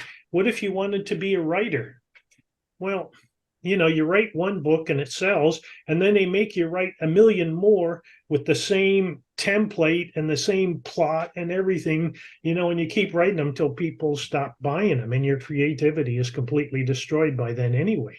So I think there is a lot of potential still in the English speaking population, but it's really being suppressed massively. And if we can get through this crisis period we're in now, I think there's a good opportunity to really develop it. There's a lot of smart kids out there who just, I think they have despair. They think the deep state runs everything. What can you do? And they just, they kind of drop out. They don't believe the Democrats. They don't believe the Republicans. They see through all the lies, but they don't see a sense of hope. I think that's all that we're missing in terms of the English population. And I'm hoping with this study of Arthur that it shows people there is something there. We don't have to, it's not a tabula rasa. We don't have to start from scratch, right? It's like you going back and doing the work you're doing on Galileo and Gilbert. This is fascinating. It's all there. These guys are light years ahead of the thinking that I have. And this is hundreds of years ago. So, I mean, we really do have people we can lean on to look forward to. I hope we can. I'm an optimistic guy. I have to be. You too, John. I think you are too. And Matt's an optimist. He's one of our club. Yeah. Thanks a lot, Jerry. Okay, thank you, John. I'm looking forward to your next post on your Substack page. I really enjoy reading them. Thank you very much. Thank you. Okay. Well, this was quite the exciting Sunday afternoon. I thank you enormously, Jerry, from the bottom of my heart for ushering in this symposium. Really, really, really fun. So many discoveries. I've got like 7 pages of notes here. I've ordered 3 books while people were talking. I'm going to order probably 3 more. There's so many really exciting discoveries. And again, I think that the idea of immortality was really emphasized in the way it should be, that you're really bringing back to life those who gave so much of their lives centuries, or if not more, that millennia ago, and giving the sacrifices and the ideas, the creative courage that they had in the course of their lives. We're giving it new meaning, even though there are periods of dark ages where we forget to relive the great contributions of humanity of the past. But there's always this tendency within humanity, especially in times of crisis, to reawaken, revive those memories, to recollect those memories, and put them into action. So I think that with the current configuration of civilizational powers who are reviving their cultural confidence right now, there is a lot of really good reason to be very optimistic for the broad, destiny of mankind. Whatever the immediate future holds in the short term is should cause anybody reasonable to be weary, but overall optimism still wins the day. And so thank you. Next week we're going to have Pascal, who will go through the story of the cathedral movement bringing light to the dark age. So that should be a fun little follow-up to this presentation. Hope to see everybody there, and thank you again. Okay, thank you everybody for participating. It's been fun. Thank you. Ciao, ciao. Thank you.